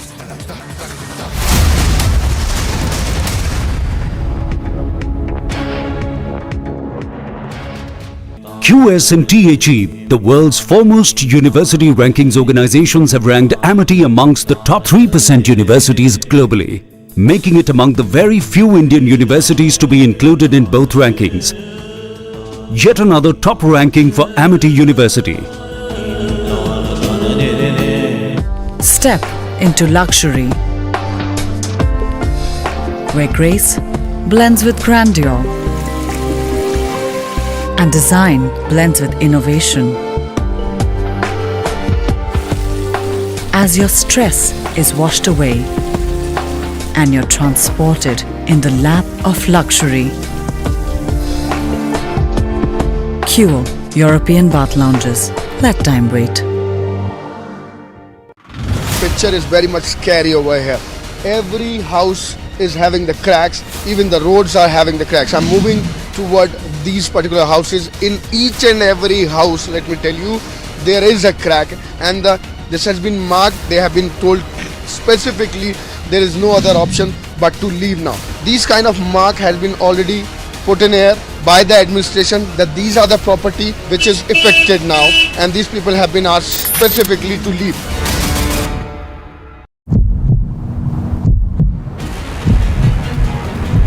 We are reporting right from the BJP protest that was marching towards the Chief Minister's residence. You can see how the barricades have been broken over here. The BJP workers have broken the barricades and now they are marching towards the Chief Minister's residence. And this protest is getting aggressive. This protest is coming after both the parties clashed in the house.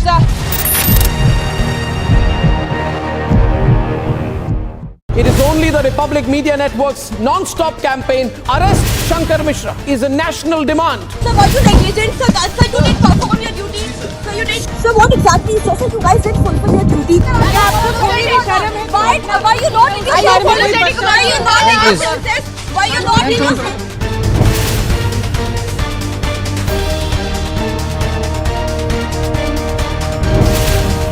Shankar, are you ashamed? Shankar, are you ashamed of yourself? Shankar, are you?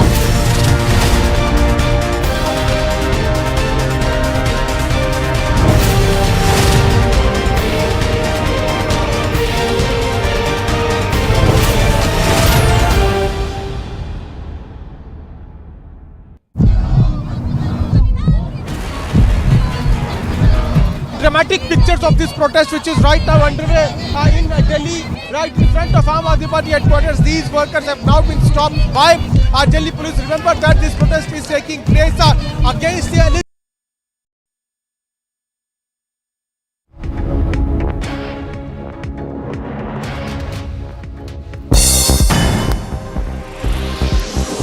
And a quick roundup of news in brief from the world of sports. Real Madrid moved top of the EuroLeague standings after a dominant 79-59 win over Crvena Zvezda. This was also Real Madrid's third consecutive win that the side has prevailed by 25 points or more and the 9th best offensive display.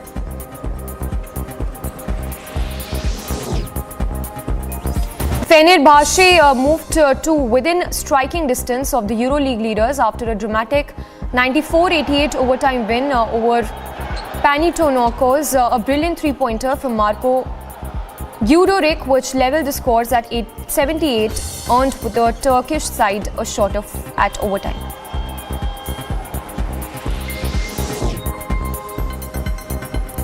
Alba Berlin picked up its third straight victory and completed the season sweep of EA7 Emporio Armani Milan thanks to an 83-63 win at Mercedes-Benz Arena.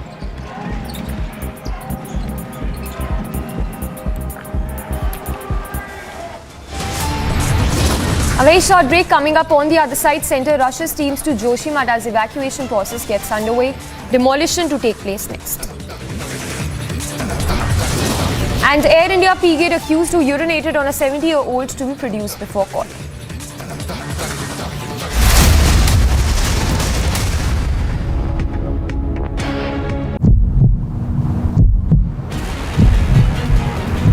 We are reporting right from the BJP protest that was marching towards the Chief Minister's residence. You can see how the barricades have been broken over here. The BJP workers have broken the barricades and now they are marching towards the Chief Minister's residence. And this protest is getting aggressive. This protest is coming after both the parties clashed in the house.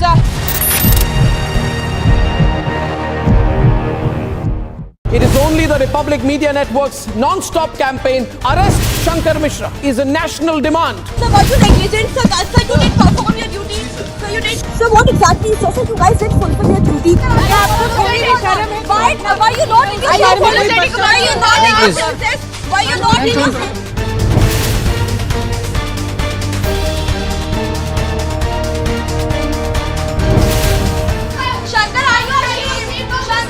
Ashamed of yourself, Shankar, are you?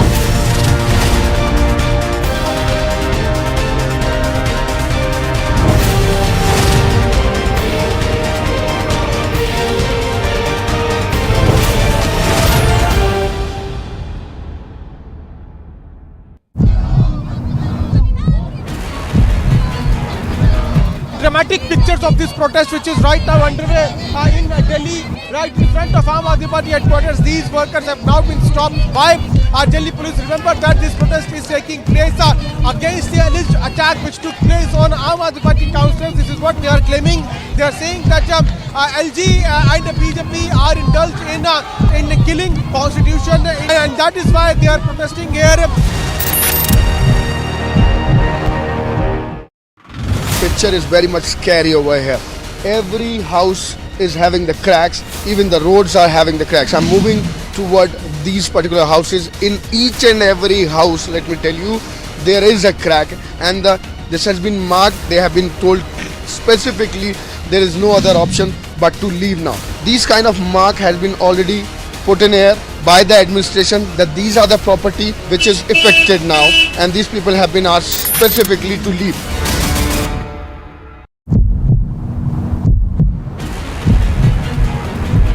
We are reporting right from the BJP protest that was marching towards the Chief Minister's residence. You can see how the barricades have been broken over here. The BJP workers have broken the barricades and now they are marching towards the Chief Minister's residence. And this protest is getting aggressive. This protest is coming after both the parties clashed in the house.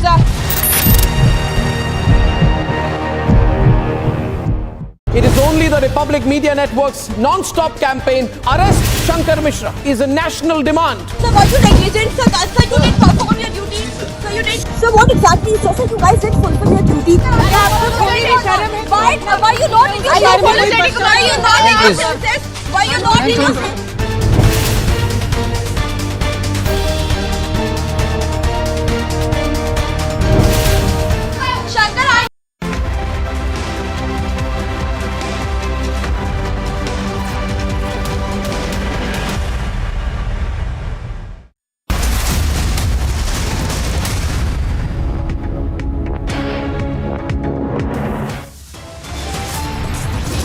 Anger across the nation of the Bengaluru killer. Apathy. India says citizens matter and heads must roll. In Tamil Nadu, it's a mega government versus governor face-off. The DMK and its allies will be meeting the Home Minister Amit Shah. The centre rushes teams to Joshimath as the evacuation process gets underway. Demolitions take place next. The Jain community will be hitting the streets in Hyderabad in protest against the Jharkhand government's move to declare their holy shrine as a tourist spot. An Air India P-8 accused who urinated on a 70-year-old woman will be produced in court.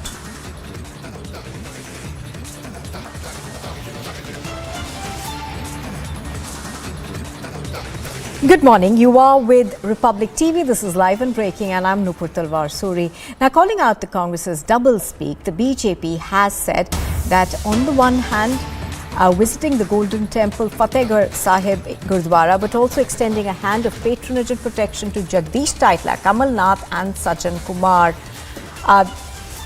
This is the kind of hypocrisy that the Congress party is exhibiting.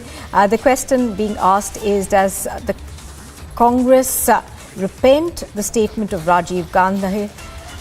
Will they sack Jagdish Taitla? Now, do remember that Jagdish Taitla is accused in several of those anti-Sikh riot cases that are lodged in Delhi. However, the Congress party has been giving open support to Jagdish Taitla. We have in the past, of course, seen him on the election committee that was formed for specifically the Delhi MCD elections. He was seen campaigning over there. Now, pictures on your screen are of the senior leaders, of course, visiting the Golden Temple.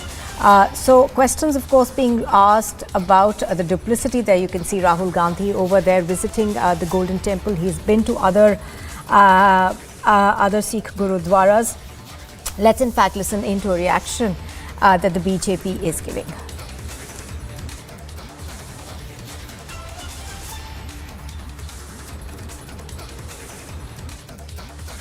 Rahul Gandhi ji, leave Bharat Jodo and start a hypocrisy chodo abhiyan.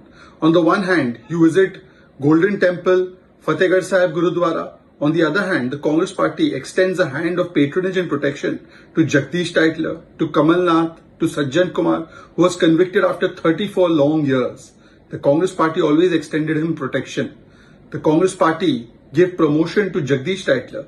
We've seen how he was given a responsibility in the Delhi MCD elections, in Delhi Congress, and worse, he was even made part of the planning team of Bharat Jodo in Delhi. This is the double face of the Congress party. They have never really truly apologized for the statement of Rajiv Gandhi, where he defended and justified the killing and the murder and massacre and the genocide of Sikhs, when he said, "Bada ped girta hai, to dharti hilti hai." The Congress party time and again rubs salt into the wounds of the Sikh community by standing with the accused of the Sikh genocide. The Congress party has always stood with these rioters. Congress ka haath hamesha dangaiyon ke saath. And therefore, today when it does this cosmetic correction and cosmetic action, it must tell us that if it truly believes in this cause and it truly has repentance in its mind, then will it sack Jagdish Taitla? Will it sack Kamal Nath ji? Will it take action on all those people who are behind the Sikh massacre? And Piyush Ori is reporting live on this. He joins us from New Delhi. Piyush, good morning. Piyush, any response that we are getting from the Congress party yet? Now, in the past, of course, they haven't really responded to any of these allegations. So good morning, Nupur, and good morning to all our viewers who are viewing us at the moment. And yes, once again, you see that Congress is on the back foot, taking into consideration that in its Punjab leg of the Bharat Jodo Yatra, and since it is in its Punjab leg of the Bharat Jodo Yatra, the BJP has once again hit out at Congress, saying that at a time when they are, visiting Punjab, why actually they are not taking action against Jagdish Taitla and Sajjan Kumar, who are reportedly involved in the Sikh riot. In fact, the BJP has once again mentioned that this is again a hypocrisy yatra, which is the mention of the Congress, since it is not taking any action against those who are reportedly involved in the Sikh riot. So yes, the Congress is brushing all this aside, but once again, the BJP is in no mood of letting this go, and they are once again making the Congress party remind about those horrific riots which resulted in loss of lives of many Sikhs. Back to the studio. All right, so Piyush, of course, is bringing us the details of the BJP hitting out at the Congress party over not taking any action against Jagdish Tytler as well as Kamal Nath. Piyush, thank you for joining us. Now, in solidarity with members of the Jain community who are protesting across the country against the proposal to convert the Jain Tirth Palitana in Gujarat as well as Jharkhand into tourist spots, the community members of the V Sanskar Soldiers Hyderabad are organizing a Maha rally between Filkhana Jain Temple and the Hyderabad Collector's Office. Aneri is reporting on this. She joins us live right now from Hyderabad. Aneri, good morning. Aneri, now this has been protests that have taken place in various parts of the country for a while now. They want the centre as well as the state governments to pay heed to what they are saying. But so far, of course, there seems to be little response from governments.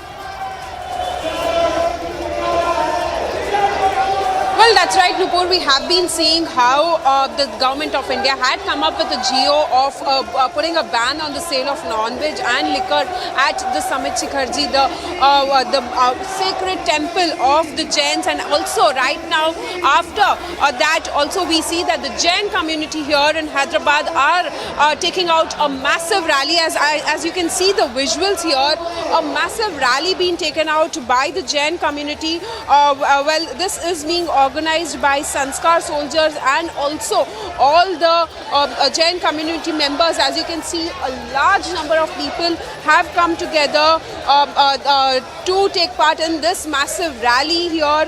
And also, this is not the first rally which we are seeing. We have been seeing how there have been massive rallies which are being organized across the country. And right now, as you can see here in Hyderabad, massive rally being organized asking the central government to put a ban on the Jharkhand government's order to put Samit Shikharji as an ecotourism place. But also at the same time, now you can see all the people here in Hyderabad have been coming together, holding a massive protest. They will be moving ahead to the collector office, and also they will be submitting a memorandum to the collector. And also, as you can see, everyone here holding placards saying "Save Samit Shikharji" and "Save Palitana." As you can see, now monks also have been taking part in this massive rally which is being taken out by the Jain community. And also at the same time, now we see large number of people coming together demanding that the central government should come up with a proper geo, proper orders, that they should not convert the Samit Shikharji temple into an ecotourism place or a tourist spot, whereas this is a very holy place is what they have been saying. And that is why we see this rally being coming up in Hyderabad in support of the demand that has been growing, where thousands of people have now come together of the Jain community, large number of people. As you can see, everyone holding placards, save Girnar, save Shikharji. You can see that placard, save Palitana. All these banners, all these placards are being put up here by the Jain community members. And also at the same time, we have been seeing that how since last few days we have been seeing not only in Hyderabad but across the country there has been a growing demand from the Jain community to put down the orders which have been given by the Jharkhand government.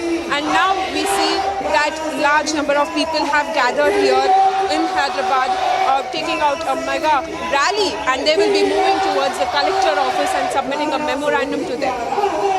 Oh yes, absolutely. Now, so far, of course, faced with these unrelenting protests, we've seen state governments as well as the centre come out and say that we'll make sure that non-vegetarian food and alcohol is not served at these places. However, the Jain community's contention largely is that it will amount to desecration of their holy places. Is there any way that the government perhaps could find a middle ground on this with them? Well, Nupur, we have been seeing how there was this order which was come up from the Jharkhand government, and now we see that the central government had definitely come up with an order of putting a ban on this on the sale of liquor and alcohol, on the sale of liquor and non-veg on the Samit Shikharji. That's a very sacred place for all the Jains here, and also that is why we see that in solidarity with all the Jain members of the Jain community are in a way staging a protest. This is a mark of protest which they are doing against the proposal to convert the Samit Shikharji temple into a tourism spot by the Jharkhand government. This is what they have. Now you can see how everyone have come. There's a Jain monk who has also taken part in this massive rally. As you can see, Jain monk also taking part in this rally. Well, one growing demand from the Jain community, that is save Shikharji, save Palitana, and that is why we have been seeing large number of people coming here together and organizing a Maha rally from the Philkhana Jain temple to the collector office. They will later be submitting a memorandum to the collector, and also at the same time they have been raising slogans of Jain of save Palitana, save Shikharji, and also now we have been seeing how this is not the first time. Well, we have been seeing how there have been rallies been taking place across the country, and also we have been seeing that how Jain monks were on a fast where they had also demanded that Samit Shikharji shouldn't be converted into a tourism spot, and that is why we are seeing how now the Jain community in here have come up with a Maha rally, a mega rally which is being held by the Jain community members. Large number of people, as you can see, there are thousands of people who have come together. Even Jain monks are taking part in this rally as the demand is growing day by day. Nupur, we have been seeing that now a rally here has begun already. Absolutely. Nadu, of course, is bringing us the details of this latest protest that is taking place in Hyderabad. Now, before this, of course, we have seen protests also take place in Mumbai and other parts of the country. This protest, of course, is against two issues, not just against the Jharkhand government, but also against what's happening in Gujarat to their shrines. I'm going to go back across to Aneri. Scenes, of course, did turn unruly earlier in these protests. Now, give us a sense of the kind of security that has been put in place to make sure that things don't go out of hand.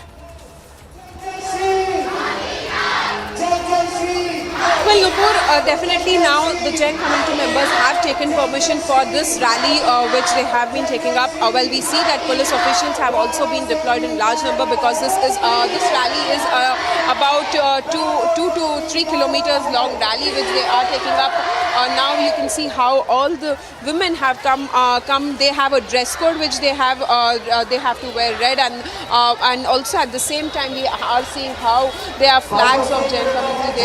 They are placards which they are holding, and also at the same time we are seeing that large number of people have come together demanding that the government, the Jharkhand government, who have issued an order to, who had also come up with an idea to convert Samit Shikharji into a tourism spot, and that is why we see this is a mark of protest which is being done by the Jain community members. Large number of people have come up here, and also we'll try and see how we'll try and speak to some of them here.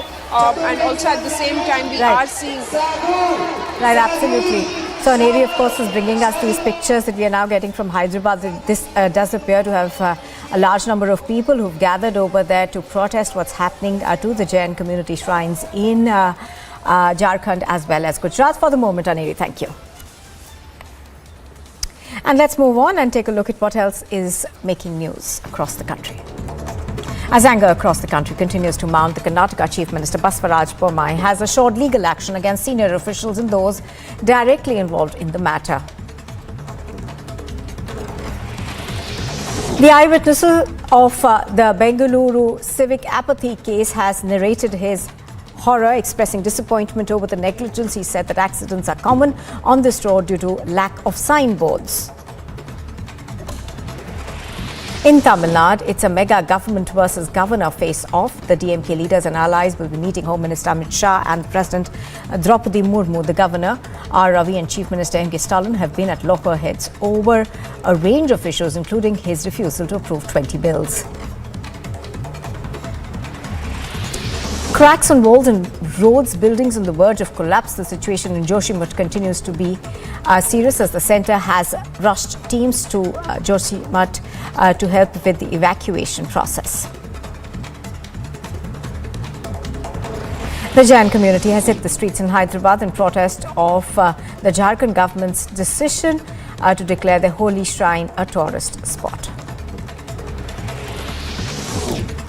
The Air India P-Gate accused Shankar Mishra, who urinated on a 70-year-old co-passenger, is to be produced before court.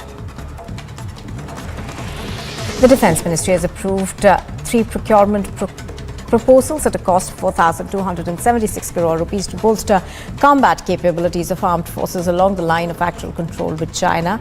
The procurement proposals were cleared by the Defence Acquisition Council, headed by the Defence Minister Rajnath Singh. A large number of tribals have assembled near the Parasnath Hills in Jharkhand's Girid district, urging the state government and the centre to free their holy site from the clutches of the Jain community. They also warned of severe agitation if their demands are not met. Nearly 70 bulldozers and excavators cleared 200 hectares of forest land in Assam's Lakhimpur district yesterday, affecting over 201 families, most of whom are Bengali-speaking Muslims. The rest of the land remaining, which is nearly 200 hectares, will be cleared today. According to the Prime Minister's office, Prime Minister Modi will inaugurate the 26th National Youth Festival in Hubballi, Karnataka on the 12th of January at around 4 in the evening. The festival will witness the Youth Summit, which will witness plenary discussions on 5 themes stemming from G20 and Y20.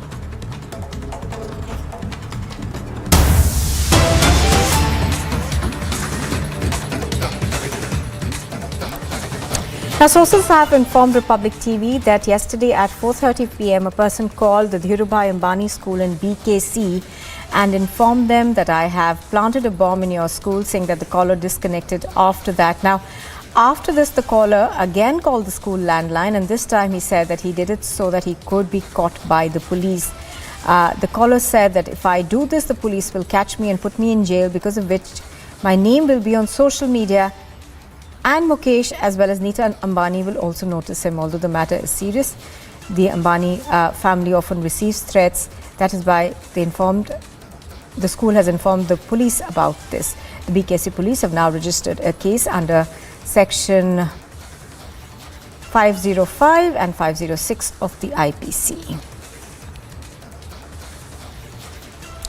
All right, so what we are learning right now is that there were 2 bomb threat calls that were made to the Dhirubhai Ambani school in BKC yesterday. That's the Bandra Kurla complex in Mumbai. We are given to understand that this caller called repeatedly and on the phone line also said that he wanted his name to be splashed on the social media. Sandeep is joining us live and has more details on this. Sandeep, obviously, this would appear to be one of those crank calls that were made, but since it involves thousands of students, it would have been taken extremely seriously. Indeed, yes, it is a very serious thing for Mumbai police also, because remember in the past also there have been several calls being made on the properties in fact being owned by Reliance and Mukesh Ambani as well. Remember in the past HN Reliance hospital was threatened for bomb, and apart from that now a caller, an anonymous caller from Gujarat, in fact that's what he claimed, calls Dhirubhai Ambani school landline number and threatens them to threaten them about the bomb is being planted in the school. So definitely taking a serious note on this, the school premises in fact informed Mumbai police, and immediately Mumbai police officials started inquiry in this case. And in fact, as far as the complaint is concerned, the person in fact mentioned that he want name and fame as Ambani family would also notice him. That's what he mentioned in the call as per the complaint. Now, in this regards, Mumbai police has in fact registered a case with the section IPC 501 and 502 Yes. as well. So Yes, Mumbai Sandeep. police has initially started an investigation. Most likely that police may nab this accused. All right, Sandeep reporting on this from Mumbai. Thank you very much for joining us. So that's the latest that we are getting. The police are investigating this further.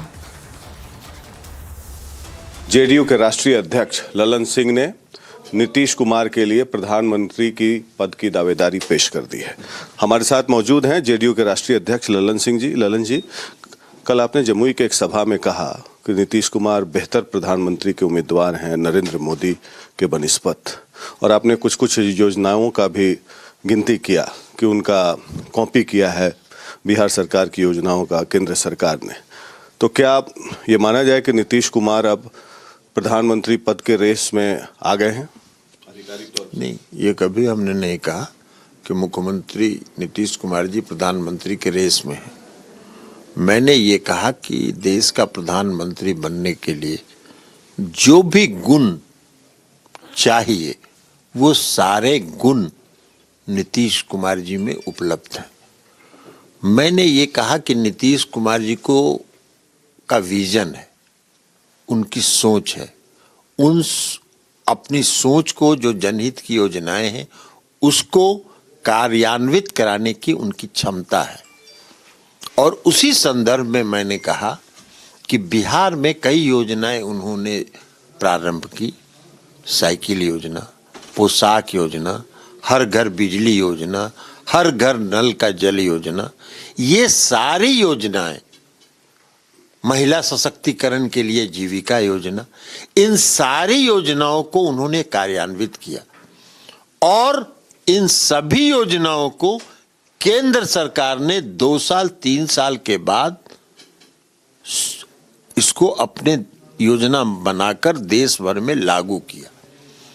तो नीतीश कुमार जी के पास vision है, जो वो सोचते हैं आज वो 3 साल के बाद केंद्र सरकार उसको करती है।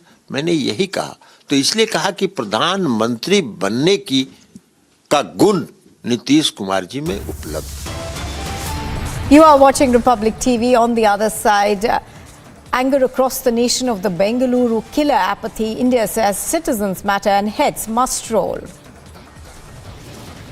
The centre rushes its teams to Joshimath as the evacuation process picks up speed.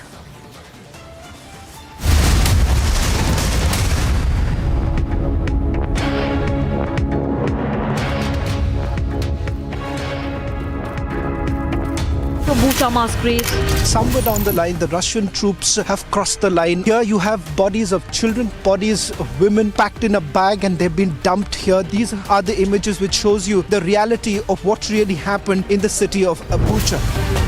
President Zelensky, the reason NATO is not giving you cover is because they are worried about a larger escalation by Russia. When they felt that the other side is weak, Russia has been using their atmosphere as a weapon. We don't preach journalism.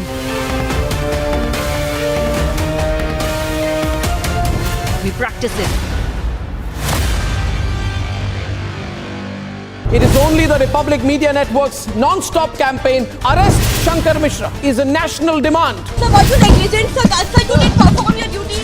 Sir, you didn't. Sir, what exactly? Sir, you guys didn't fulfill your duty. Why are you not in your service? Why are you not in your service? Why are you not in your service?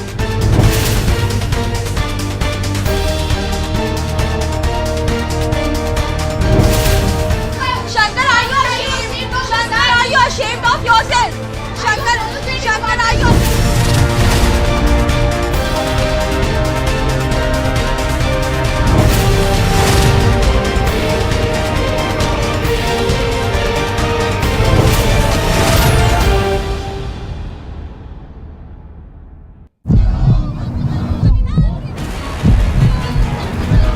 Dramatic pictures of this protest which is right now underway in Delhi, right in front of Aam Aadmi Party headquarters. These workers have now been stopped by Delhi police. Remember that this protest is taking place against the alleged attack which took place on Aam Aadmi Party councillors. This is what they are claiming. They are saying that LG and the BJP are indulged in killing constitution, and that is why they are protesting here. Picture is very much scary over here. Every house is having the cracks, even the roads are having the cracks. I'm moving toward these particular houses. In each and every house, let me tell you, there is a crack, and this has been marked. They have been told specifically there is no other option but to leave now. These kind of mark has been already put in air by the administration that these are the property which is affected now, and these people have been asked specifically to leave.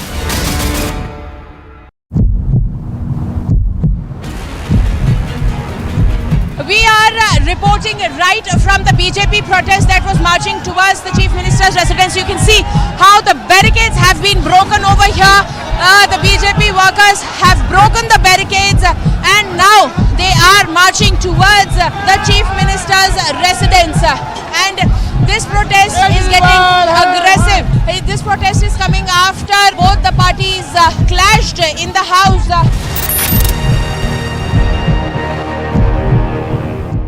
It is only the Republic Media Network's non-stop campaign, Arrest Shankar Mishra, is a national demand. Sir, were you negligent? Sir, you didn't perform your duties. Sir, you did. Sir, what exactly? Sir, you guys didn't fulfill your duty. Why are you not in your process? Why are you not in your process?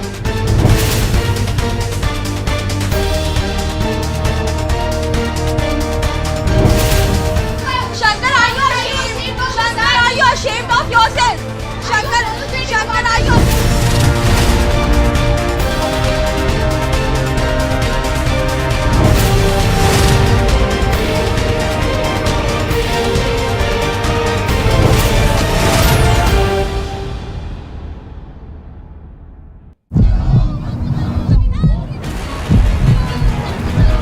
Dramatic. The biggest news.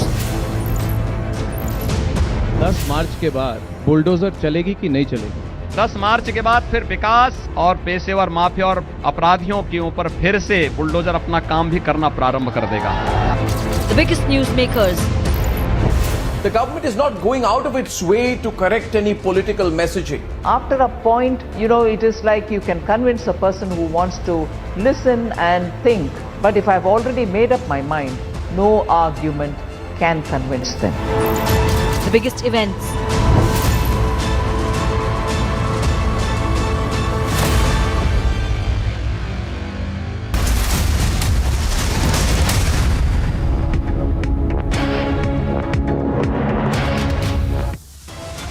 Another corruption case haunts the MVA. Multi-location ED raids on Hassan Mushrif. There's anger across the country over Bengaluru apathy. India says citizens matter and heads must roll. In Tamil Nadu, it's the government versus the governor face-off that's intensifying. The DMK and its allies will be meeting the Home Minister. Anger mounts against the Jharkhand government. Jain community takes to the streets in Hyderabad. The centre rushes teams to Joshimath as the evacuation process intensifies. Demolitions will take place next. And the Air India P-Gate accused who urinated on a 70-year-old woman will be produced before court today.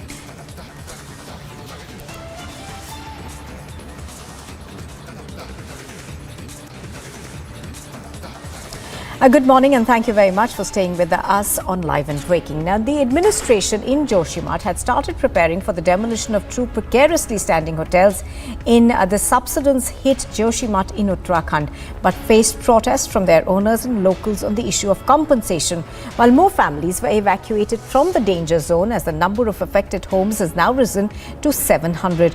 The hotels Malari Inn and Mount View were leaning towards each other, dangerously posing a threat to the human settlements around these structures. The Uttarakhand government had directed the razing of the unstable structures, starting with these two buildings. Now, the State Disaster Relief Force personnel, along with machinery and workers, had reached the site, and announcements were made through loudspeakers asking people to keep their distance from the two hotels. The area was barricaded and the power lines have been cut off. So pictures on your screen are of the preparations that were underway for the demolition of these two precariously standing hotels. To remember that about 700 families so far have been affected, and a large number of homes and shops as well as other commercial establishments in Joshimath have been declared as unstable, with cracks appearing in them. I think Anuj, who's been reporting from Joshimath for us, spoke to the residents in the area, and here's what they said.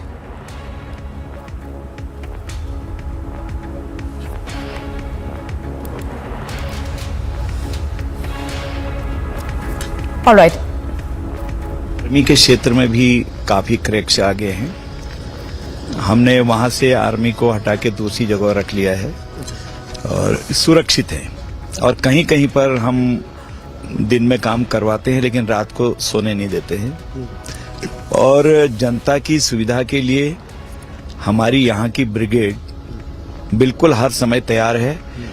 करीब 10 या 11 तो हमने दस्ते तैयार कर दिए हैं. हर प्रकार के इंजीनियरिंग से संबंधित होंगे, मेडिकल से संबंधित होंगे, जो जिस चीज का, आप ड्रिंकिंग वाटर से संबंधित होंगे, उसमें 100 से 150 लोग हमारे पास रहते हैं. 500 लोग तो हमने हर समय तैयार करे हुए हैं. और जो ब्रिगेड है, पूरी ब्रिगेड है, अगल बगल में पूरी आर्मी है हमारी, थोड़ी थोड़ी दूरी पर. वो भी सबको इंटीमेशन है कि कैसी भी स्थिति आएगी चौकन्ना रहना है. और हमारा जो आईटीबीपी है वो भी यहाँ पर आ चुकी है, यहाँ पर है. यानी कि ये समझिए कि स्टैंड बाय में सब यहाँ पर हैं, जरूरत पड़ने पर बुला भी रहे हैं. हर प्रकार की व्यवस्था सरकार कर रही है.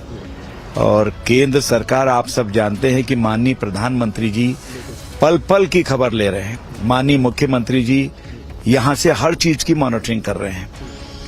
और मैं समझता हूँ कि ये थोड़ा सा कष्टकारी तो है कि हमें अपने घर छोड़ने पड़ रहे हैं. और किराए के मकान को भी जब हम छोड़ के जाते हैं मोहल्ले से तो बहुत दर्द होता है, हम भावुक होते हैं. लेकिन ये तो मेहनत से बनाए मकान हैं. किसी ने पेंशन से बनाए, किसी ने दुकानदारी करी, बिजनेस करा, और कोई मजदूरी से खून पसीना करके अपने छोटे छोटे मकान बनाए थे. लेकिन मजबूरी ये है कि इस समय पहली प्राथमिकता हमारी अपने लोगों के जीवन को बचाना है.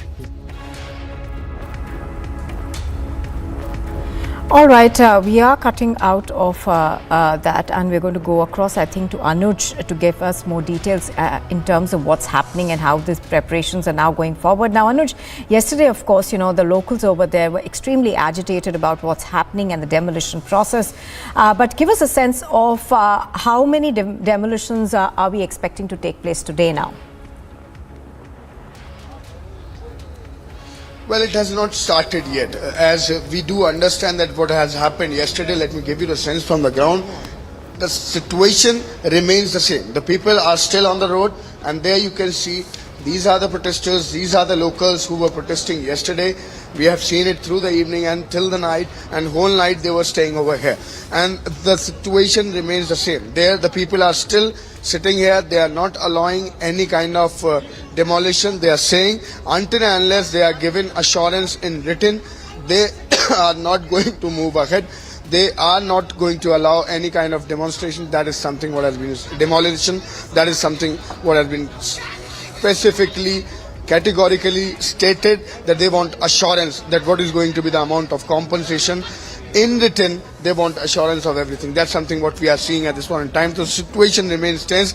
There is going to be a special meeting, an important meeting of the local administration, as well as, let me tell you, the Chief Minister has also called an emergency meeting where they are going to discuss about the future strategy, that what exactly is going to happen next. I am standing at the hotel only, the property which has to be demolished. Let me give you the sense what exactly the situation on the ground is. There you can see the kind of crack it is having, and that is why the government is saying that it is very important to demolish the property so that everybody should remain safe. And that's what something which has been stated by Ajay Bhatt, who is the Minister of Defence, and he and the Chief Minister himself has stated the same. Our first priority is to evacuate the people. Our first priority is to make them safe. That is why they have been shifted to the several shelter home also. But there on the other hand, the people are worried about the situation, that what exactly is going to happen in future. And that's why the people are on the street. They was here whole night, and that's something what we are seeing at this point in time. So we are just moving ahead. We'll try and talk to some of the people. We'll try and get a sense. आप अगर बता सके कि रात भर भी यहाँ थे, सब लोग यहाँ रुके हुए हैं, अभी क्या डिमांड है, क्या कहें? मूवमेंट सर ये वन टाइम सेटलमेंट का है, जिस प्रकार से लगातार हमारी माताएं बहनें यहाँ बैठी हुई है और कहीं ना कहीं एक पाई जोड़कर इन लोगों ने अपना घर बनाया है, और घर टूटने का दुर्भाग्य उसी को पता है कि जो जानता है कि घर कैसे मेहनत से बनती है। परंतु आज हमारी माताएं बहनें एकजुट होकर ये आवाज दे रही है कि जो भी घर हैं जो टूट रहे हैं उनको उचित मुआवजा मिले और तत्कालीन मिले, और इनकी व्यवस्था कहाँ है, कहाँ रहने की व्यवस्था, कहाँ खाने की व्यवस्था है, तत्काल है। कई ऐसे परिवार हैं जिनके पास मवेशी जो है क्या अपने जो है कि आसियाने यहाँ से शिफ्ट कर रहे हैं, और मवेशियों का क्या होगा? अभी जानवर को आदमी को तो शिफ्ट कर दे, एक कमरे में पूरा परिवार शिफ्ट कर रहे हैं, मवेशी कहाँ जाएंगे? ऊपर से मौसम इतना खराब। रात हमें बताया गया था कि एडमिनिस्ट्रेशन जो है कुछ मीटिंग करके डिस्कस कर रहा है और आप लोगों से बातचीत करी जाएगी। हाईकमान के तो उनको आदेश है ही नहीं, और एडमिनिस्ट्रेशन क्या करेगा? उन पे भी दबाव डाला जा रहा है कि इनको हटाओ, मकान को तोड़ा जाए, मगर सरकार की तरफ से कोई जो है कि कोई आश्वासन नहीं है, न कोई इस तरह से बात और कंपनसेशन देने की बात कर रही है। So they are still waiting for the assurance. That's something what we are seeing. We'll talk to the people over there. We'll get an understanding that what exactly is happening on the ground. माता जी आप अगर बता सकें कि क्या बार एक ही बात क्या बताना है हमें जी, ये बता के तो कुछ होना है तो तब हम दिन भर बचेंगे। कितना आगे, बहुत सारे आगे। कोई आया है बातचीत करने? कोई आया है सुबह से? सारा सुबह से ये लगा कोई प्रशासन से कोई आया है? प्रशासन मुख्यमंत्री आया नहीं आया, कोई अभी तक बातचीत? कल भी हमने देखा था, आप लोगों को विश्वास दिला रहे थे कि कल सुबह आके आपसे बात करी जाएगी, क्या कोई आया? नहीं है, कोई नहीं है अभी नहीं। अभी रात से आप लोग यहाँ हैं, क्या यहीं रहेंगे? यहीं रहेंगे, हम यहीं रहेंगे।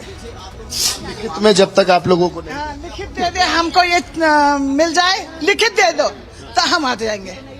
जो हम मांग करें उसको दे दे, कोई हमारी दुश्मनी नहीं है, बस यही है। बस हमारी मांगे पूरी करो, बस यही है। सरकार से विनती है, बस मुख्यमंत्री एनटीपीसी को बंद कर दो।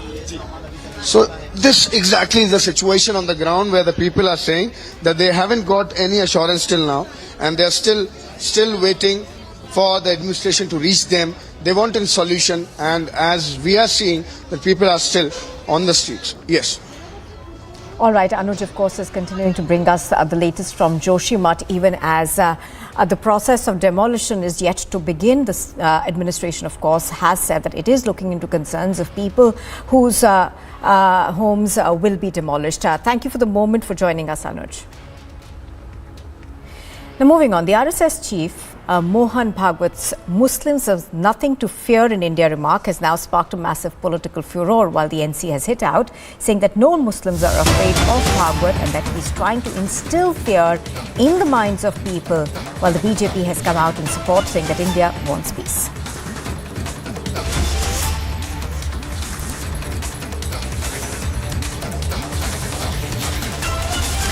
Well, this, of course, has come out in response to the statement that was made by the RSS chief Mohan Bhagwat in an interview to organizer, where he said that Muslims have nothing to fear in this country.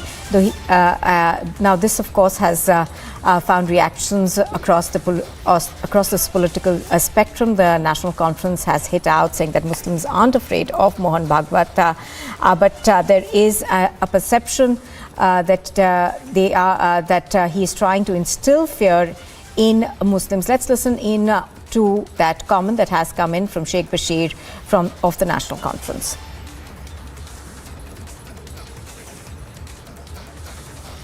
Mohan Bhagwat ji RSS के chief हैं, सारी दुनिया जानती है। और मैं आपके माध्यम से कहना चाहता हूं कि भारत का कोई मुसलमान मोहन भागवत से नहीं डरता है। हर मुसलमान का अपना ईमान है, वो अपने ईमान से जीता है, अपने कि वो डर पैदा करने की कोशिश कर रहे हैं। और दूसरी बात जो है कि मुसलमान हमेशा एक ईमान पे जीता रहा है। हमारे जो पैगंबर हैं, आखिरी पैगंबर, उन्होंने जो तालीम दी है, उस तालीम में किसी जगह भी नहीं लिखा है कि बेगुनाह को मारें। उसमें किसी जगह भी नहीं लिखा है कि उसमें, बल्कि यहाँ तक कहा गया है कि अगर आपका हमसाया गैर मुस्लिम है तो उसकी हिफाजत करना भी उसी की जिम्मेदारी है। डर वाली कोई बात नहीं है, लेकिन डराया जा रहा है। कोशिश की जा रही है कि ये सहमे हुए रहें। तो जब सारी ताकतें ख़त्म होती तो एक ताकत तो बचती है ना, जिस पर भरोसा है, वो अपना करिश्मा करती है। तो मैं समझता हूँ कि उन्होंने जो ये बात की है, किस कॉन्टेक्स्ट में बात की है, दबाने की कोशिश नहीं करें। वो ये कहें कि जियो और जीने दो की पॉलिसी पर चलें। हर एक आदमी जो इस दुनिया में जन्म लेता है, उसको हक है कि वो अपने धर्म के हिसाब से जिए, और इंडियन कॉन्स्टिट्यूशन हमें इजाज़त देता है। तो पीछे जो इतिहास वो जिसका हवाला देना चाहते हैं, वो गुज़र गया। कब क्या हुआ छोड़ दीजिए, उस चीज़ को मत दोहराइए। आज के हिसाब से देखिए, दुनिया बदल गई है। तो मैं समझता हूँ कि आज हमको जियो और जीने दो की पॉलिसी पे जीना चाहिए, और हर एक आदमी को अपने धर्म के अनुसार उसको इजाज़त है कि वो कैसे जीना चाहता है जिए। दूसरे के मामलात में मुदाखलत ना करनी चाहिए। And Kavinder Gupta of the BJP has also spoken to Republic TV. Here's what he said to us. देखिए, स्वाभाविक बात है कि आज से 300 साल पहले से जो मुगल यहाँ पर आते रहे, वो हमलावर थे। उनको धर्म के साथ जोड़ना बिल्कुल अनैतिक होगा। वो कई बाहर के देशों से आए थे, अरब के देशों से आए थे, और यहाँ पर आकर के हिंदुस्तान पर कब्जा किया, हिंदुस्तान को तबाह किया, हिंदुस्तान की जो हमारी संस्कृति थी उसको।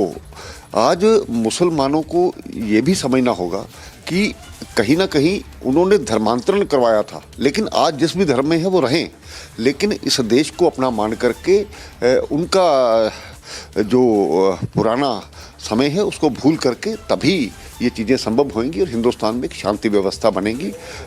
इस प्रकार के विचारक जो बात कहते हैं उसका कोई मूल्य होता है। Madhurima now joins us live from New Delhi. Madhurima, that conversation that the RSS chief Mohan Bhagwat had with the organizer is getting comments from across political lines. Tell us more.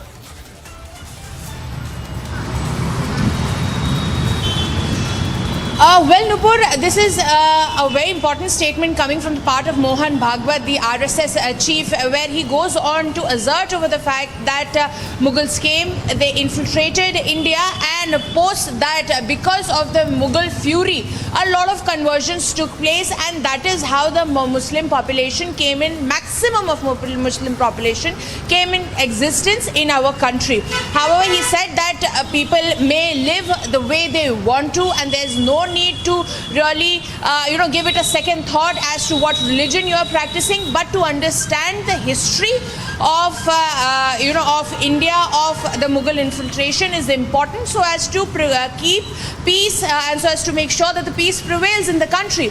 However, the National Conference has taken it with a pinch of salt that this particular statement wants to instigate some fear in the Muslims, and he's saying that though RSS chief is saying that Muslim need not fear, but there is a hidden agenda. So it seems like that the NC is reading too much in between the lines, where Mr. Bhagwat was stating mere facts, and such a fact which is documented in multiple historical books as well.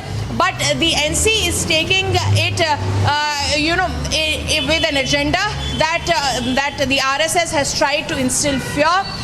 in the country, and that no Muslims are afraid of RSS or anything else, but an attempt is being made. However, if we see the statement of the RSS chief, if it's plain and simple, as it says that Mughals came in, they infiltrated, the fear caused a lot of people to convert, and all this is a fact, Nupur.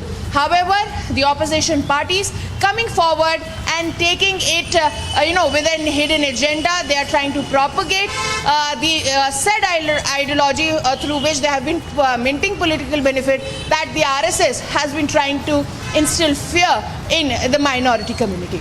All right, Madhurima, of course, bringing us all those details, reporting live from New Delhi. Thank you very much for joining us. So the RSS chief's comment to organizer getting political reactions. You are watching Live and Breaking on Republic TV, and we'll be getting you more news, so stay with us. Corruption case haunts the MVA, multi-location ED raids on Hassan Mushrif. And anger across the nation over the Bengaluru killer apathy. India says citizens matter and heads must roll.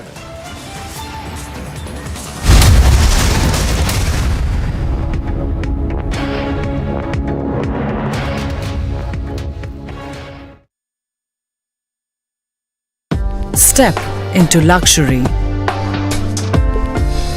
where grace blends with grandeur and design blends with innovation. As your stress is washed away and you're transported in the lap of luxury. Cure European bath lounges. Let time wait.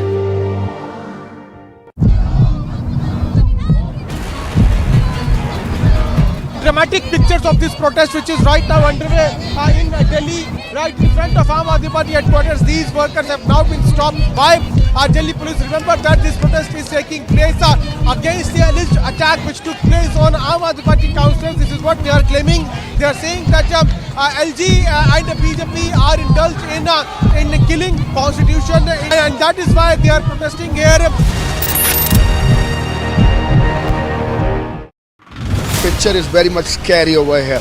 Every house is having the cracks, even the roads are having the cracks. I'm moving toward these particular houses. In each and every house, let me tell you, there is a crack, and this has been marked. They have been told specifically there is no other option but to leave now. These kind of mark has been already put in air by the administration that these are the property which is affected now, and these people have been asked specifically to leave.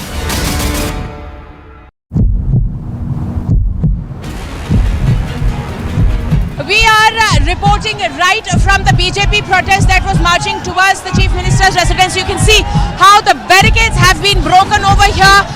The BJP workers have broken the barricades, and now they are marching towards the Chief Minister's residence. And this protest is getting aggressive. This protest is coming after both the parties clashed in the house.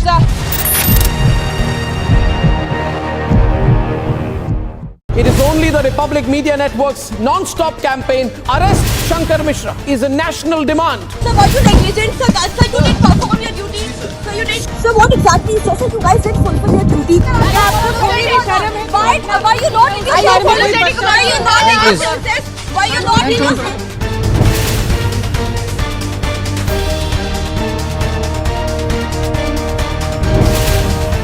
Shankar, are you ashamed? Shankar, are you ashamed of yourself?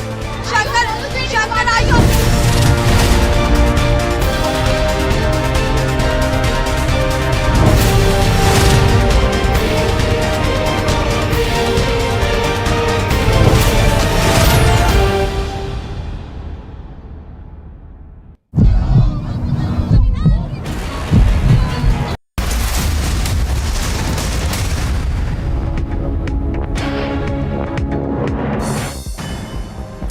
A look now at the top international news. A proud moment for Indian cinema at the Golden Globes as RRR won the Globe for the Best Original Song. Composer M.M. Keeravani along with singers Kala Bhairava and Rahul Sittiganj won the Golden Globe for the Best Original Song for the track Natu Natu. A storm that smashed across California has left homes and streets flooded in the Central Valley city of Merced, even as people try to recover. The next system in a powerful string of storms looms on the horizon.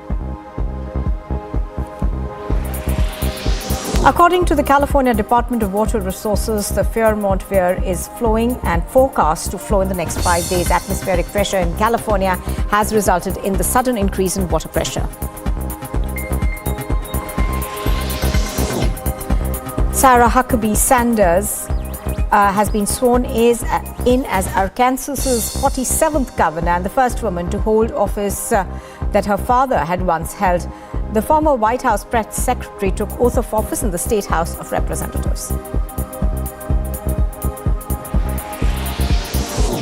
Protesters gathered in Mexico City to express their opinion and opposition about a new migration agreement that's been forced between the US and Mexico. Demonstrations took place even as US President Joe Biden, the Mexican President Andres Lopez Obrador and the Canadian Prime Minister Justin Trudeau held a meeting at the National Palace. Two Ventura Country residents have lost their home when floodwaters swept through their trailer park. Sinkholes swallowed cars and raging torrents swamped towns as California was wrecked by more wild winters. Governor Gavin Newsom has warned that more storms will come over the next week. He further added that 3 more of these atmospheric rivers are expected to come down in the next few days. A fireworks factory in the northeastern Ukrainian city of Kharkiv has been hit by a Russian strike. No casualties were reported.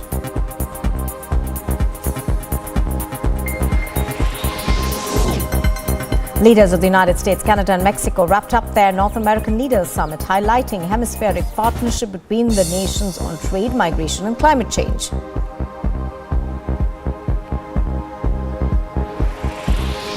The chief of the International Monetary Fund's mission for Egypt denoted the surging inflation in the African country was only expected to fall by the next fiscal. Ivana Holler has said that increasing prices were expected to remain elevated this year.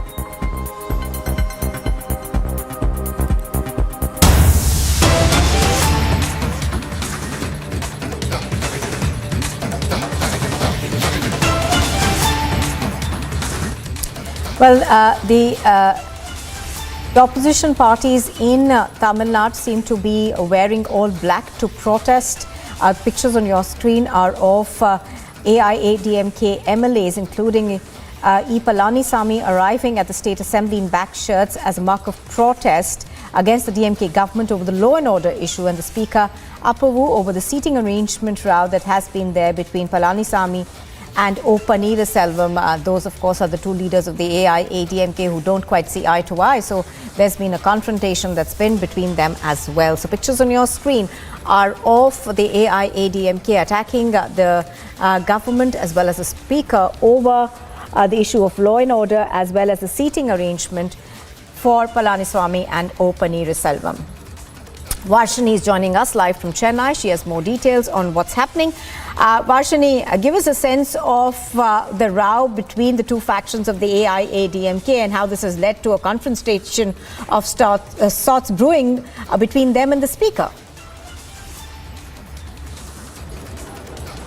Well, if you see, the AIADMK is the principal opposition party in the state, and as the Tamil Nadu State Assembly has been convened for the third day in a row today, the AIADMK leaders were seen wearing black shirts, trying to protest against the law and order issues that is ongoing in the state for quite some time now. As the DMK government has been brought under scrutiny and the opposition parties has been constantly arguing and opposing and protesting over the law and order situation prevailing in the state, the AIADMK party MLAs have come together in black shirts today, as a mark of their protest against the situation. Also, it is notable that the seating arrangement issue was also going on between EPS and OPS, since initially they were both together while the government was formed, and they were being seated together in the assembly. And now that the things are very much sore between the two of them, the EPS faction is not ready to sit along with OPS in the state assembly, and they have been constantly, trying trying to make changes in the seating arrangement by reaching out to the Speaker of the Assembly, Apau, but there has been not any kind of changes made as of now. Therefore, this is also another reason why they are protesting. And so we also hear from Assembly sources that the AIADMK faction might, do a walkout anytime now, since they are unhappy with the DMK government regarding their seating arrangement issue, and also protesting against the law and order situation prevailing in the state, for which they are opposing the DMK government for not having proper safety and security measures put up in the state. All right, Varshini reporting on that from Chennai. Thank you very much for joining us. So Varshini, of course, is bringing us the latest in terms of what's happening in Tamil Nadu. Pictures on your screen, of course, are of the latest row that's not just brewing between the two factions of the AIADMK, but also their row with the Speaker over what's happening in terms of the allocation of seats. This is Republic TV, and coming up next, anger is mounting against the Jharkhand government as the Jain community takes to the streets in Hyderabad. And the Air India P-Gate accused who urinated on a 70-year-old woman is to be produced before court.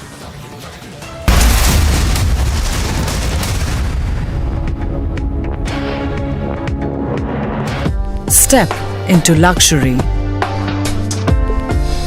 where grace blends with grandeur and design blends with innovation. As your stress is washed away and you're transported in the lap of luxury. Cure European bath lounges. Let time wait. Picture is very much scary over here. Every house is having the cracks, even the roads are having the cracks. I'm moving toward these particular houses. In each and every house, let me tell you, there is a crack, and this has been marked. They have been told specifically there is no other option but to leave now. These kind of mark has been already put in here by the administration that these are the property which is affected now, and these people have been asked specifically to leave.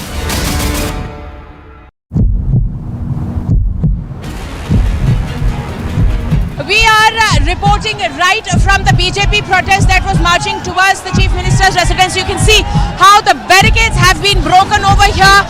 The BJP workers have broken the barricades and now they are marching towards the Chief Minister's residence. And this protest is getting aggressive. This protest is coming after both the parties clashed in the house.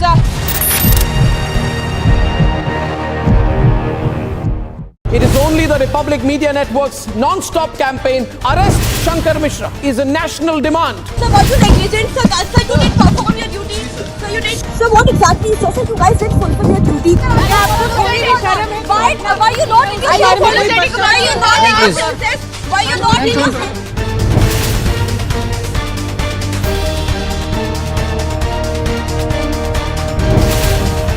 Shankar, are you ashamed? Shankar, are you ashamed of yourself? Shankar, are you?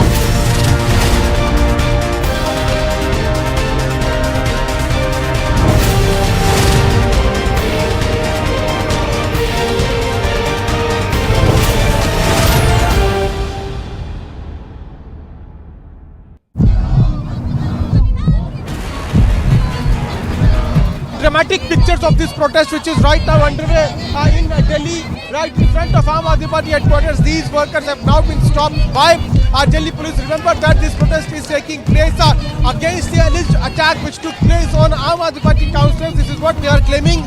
They are saying that LG and the BJP are indulged in killing constitution, and that is why they are protesting here.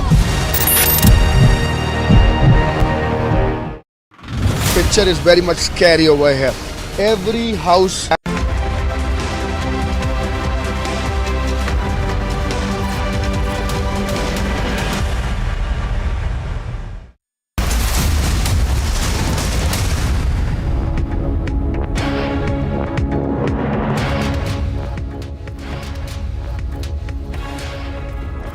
Viewers, a very good morning. morning. You're watching Republic TV this Wednesday morning. I'm Shivangi Shukla. A lot of updates coming up. Especially, we'll get you more on what really happened and all the details after that terrible incident, civic apathy, which killed the life of a young mother and her small son.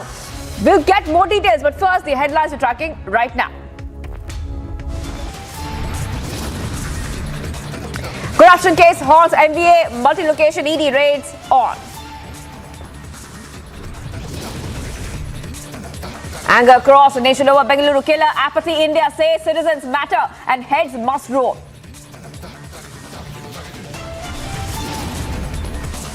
In Tamil Nadu, it's a mega government versus governor face-off. DMK and allies to meet Home Minister Shah.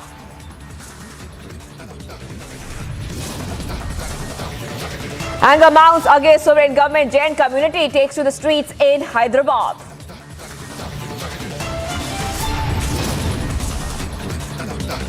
Centre rushes teams to Joshimath as evacuation process gets underway. Demolition next.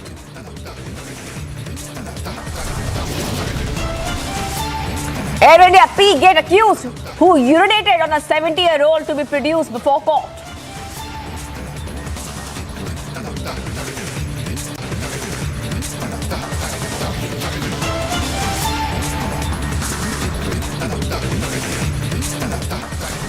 Viewers, let's tell you details.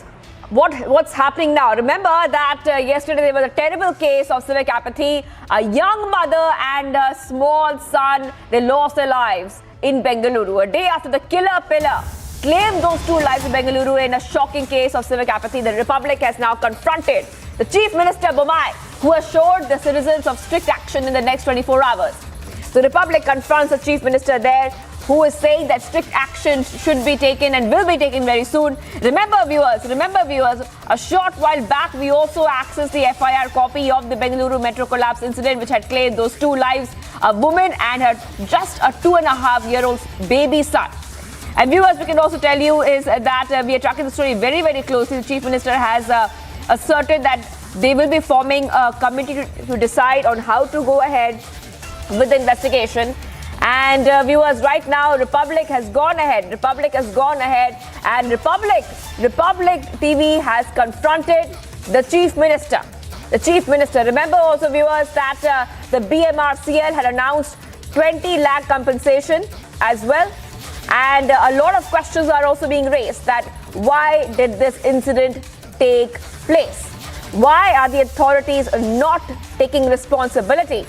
And why was a BMRCL MD blaming it on technicalities, blaming it on oversight, where two people lost their lives? But right now, viewers, the Republic has confronted the Karnataka CM Bommai. And let's play out that confrontation that Republic TV has had with the Chief Minister.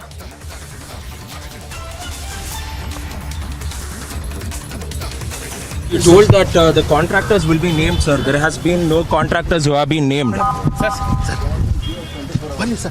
Sir, the contractor has also not been named, sir, because you stated that... You gentlemen, you are in a hurry. Yes, yesterday they have done. Wait for 24 hours. Okay. Sir, you told that the contractors will be named, sir. There has been no contractors who have been named.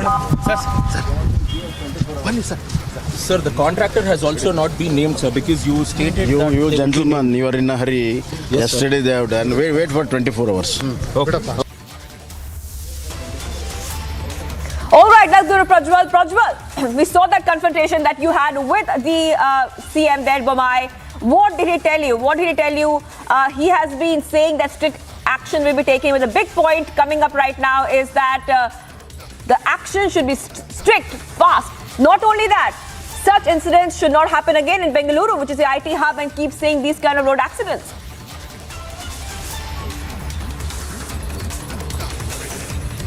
Shivangi, now the government as well as the BMRCL are hinging on technicalities of this particular case, but all that the people are asking in simple layman's languages, the action should be taken and swift action should be taken against these contractors. These contractors should be named, these contractors should be shamed, their licenses should be cancelled, and all the tenders that is currently underway in the name of the NCC should be cancelled immediately. That is what is being asked now. So if you're not going ahead and taking any sort of action, and the people will have have to wait, because it has already been 24 hours since this particular incident has happened, but there has been no sort of action seen on ground.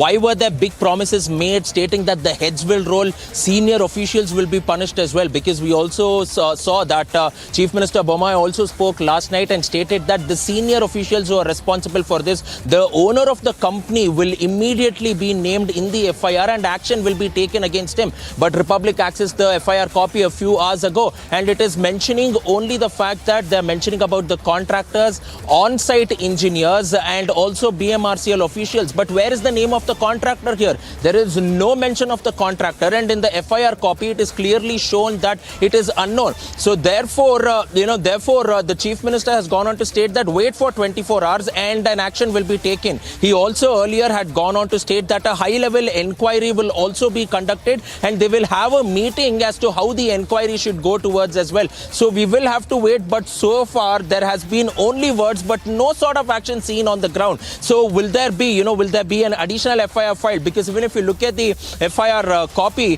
the FIR has been filed under sections 337, 338, 304A and 427, which are all bailable sections. They are all bailable sections, and with the battery of attorneys, the contractor can get away easily. Only the on-site engineers will be suspended, and the quality of the construction will have to be questioned here. So who is providing money for the quality of construction if you are going on and taking the tender? It is the contractor who is going on and doing this. He is taking money from the government, but the lives of the citizens over here is no matter to either the government or the BMRCL.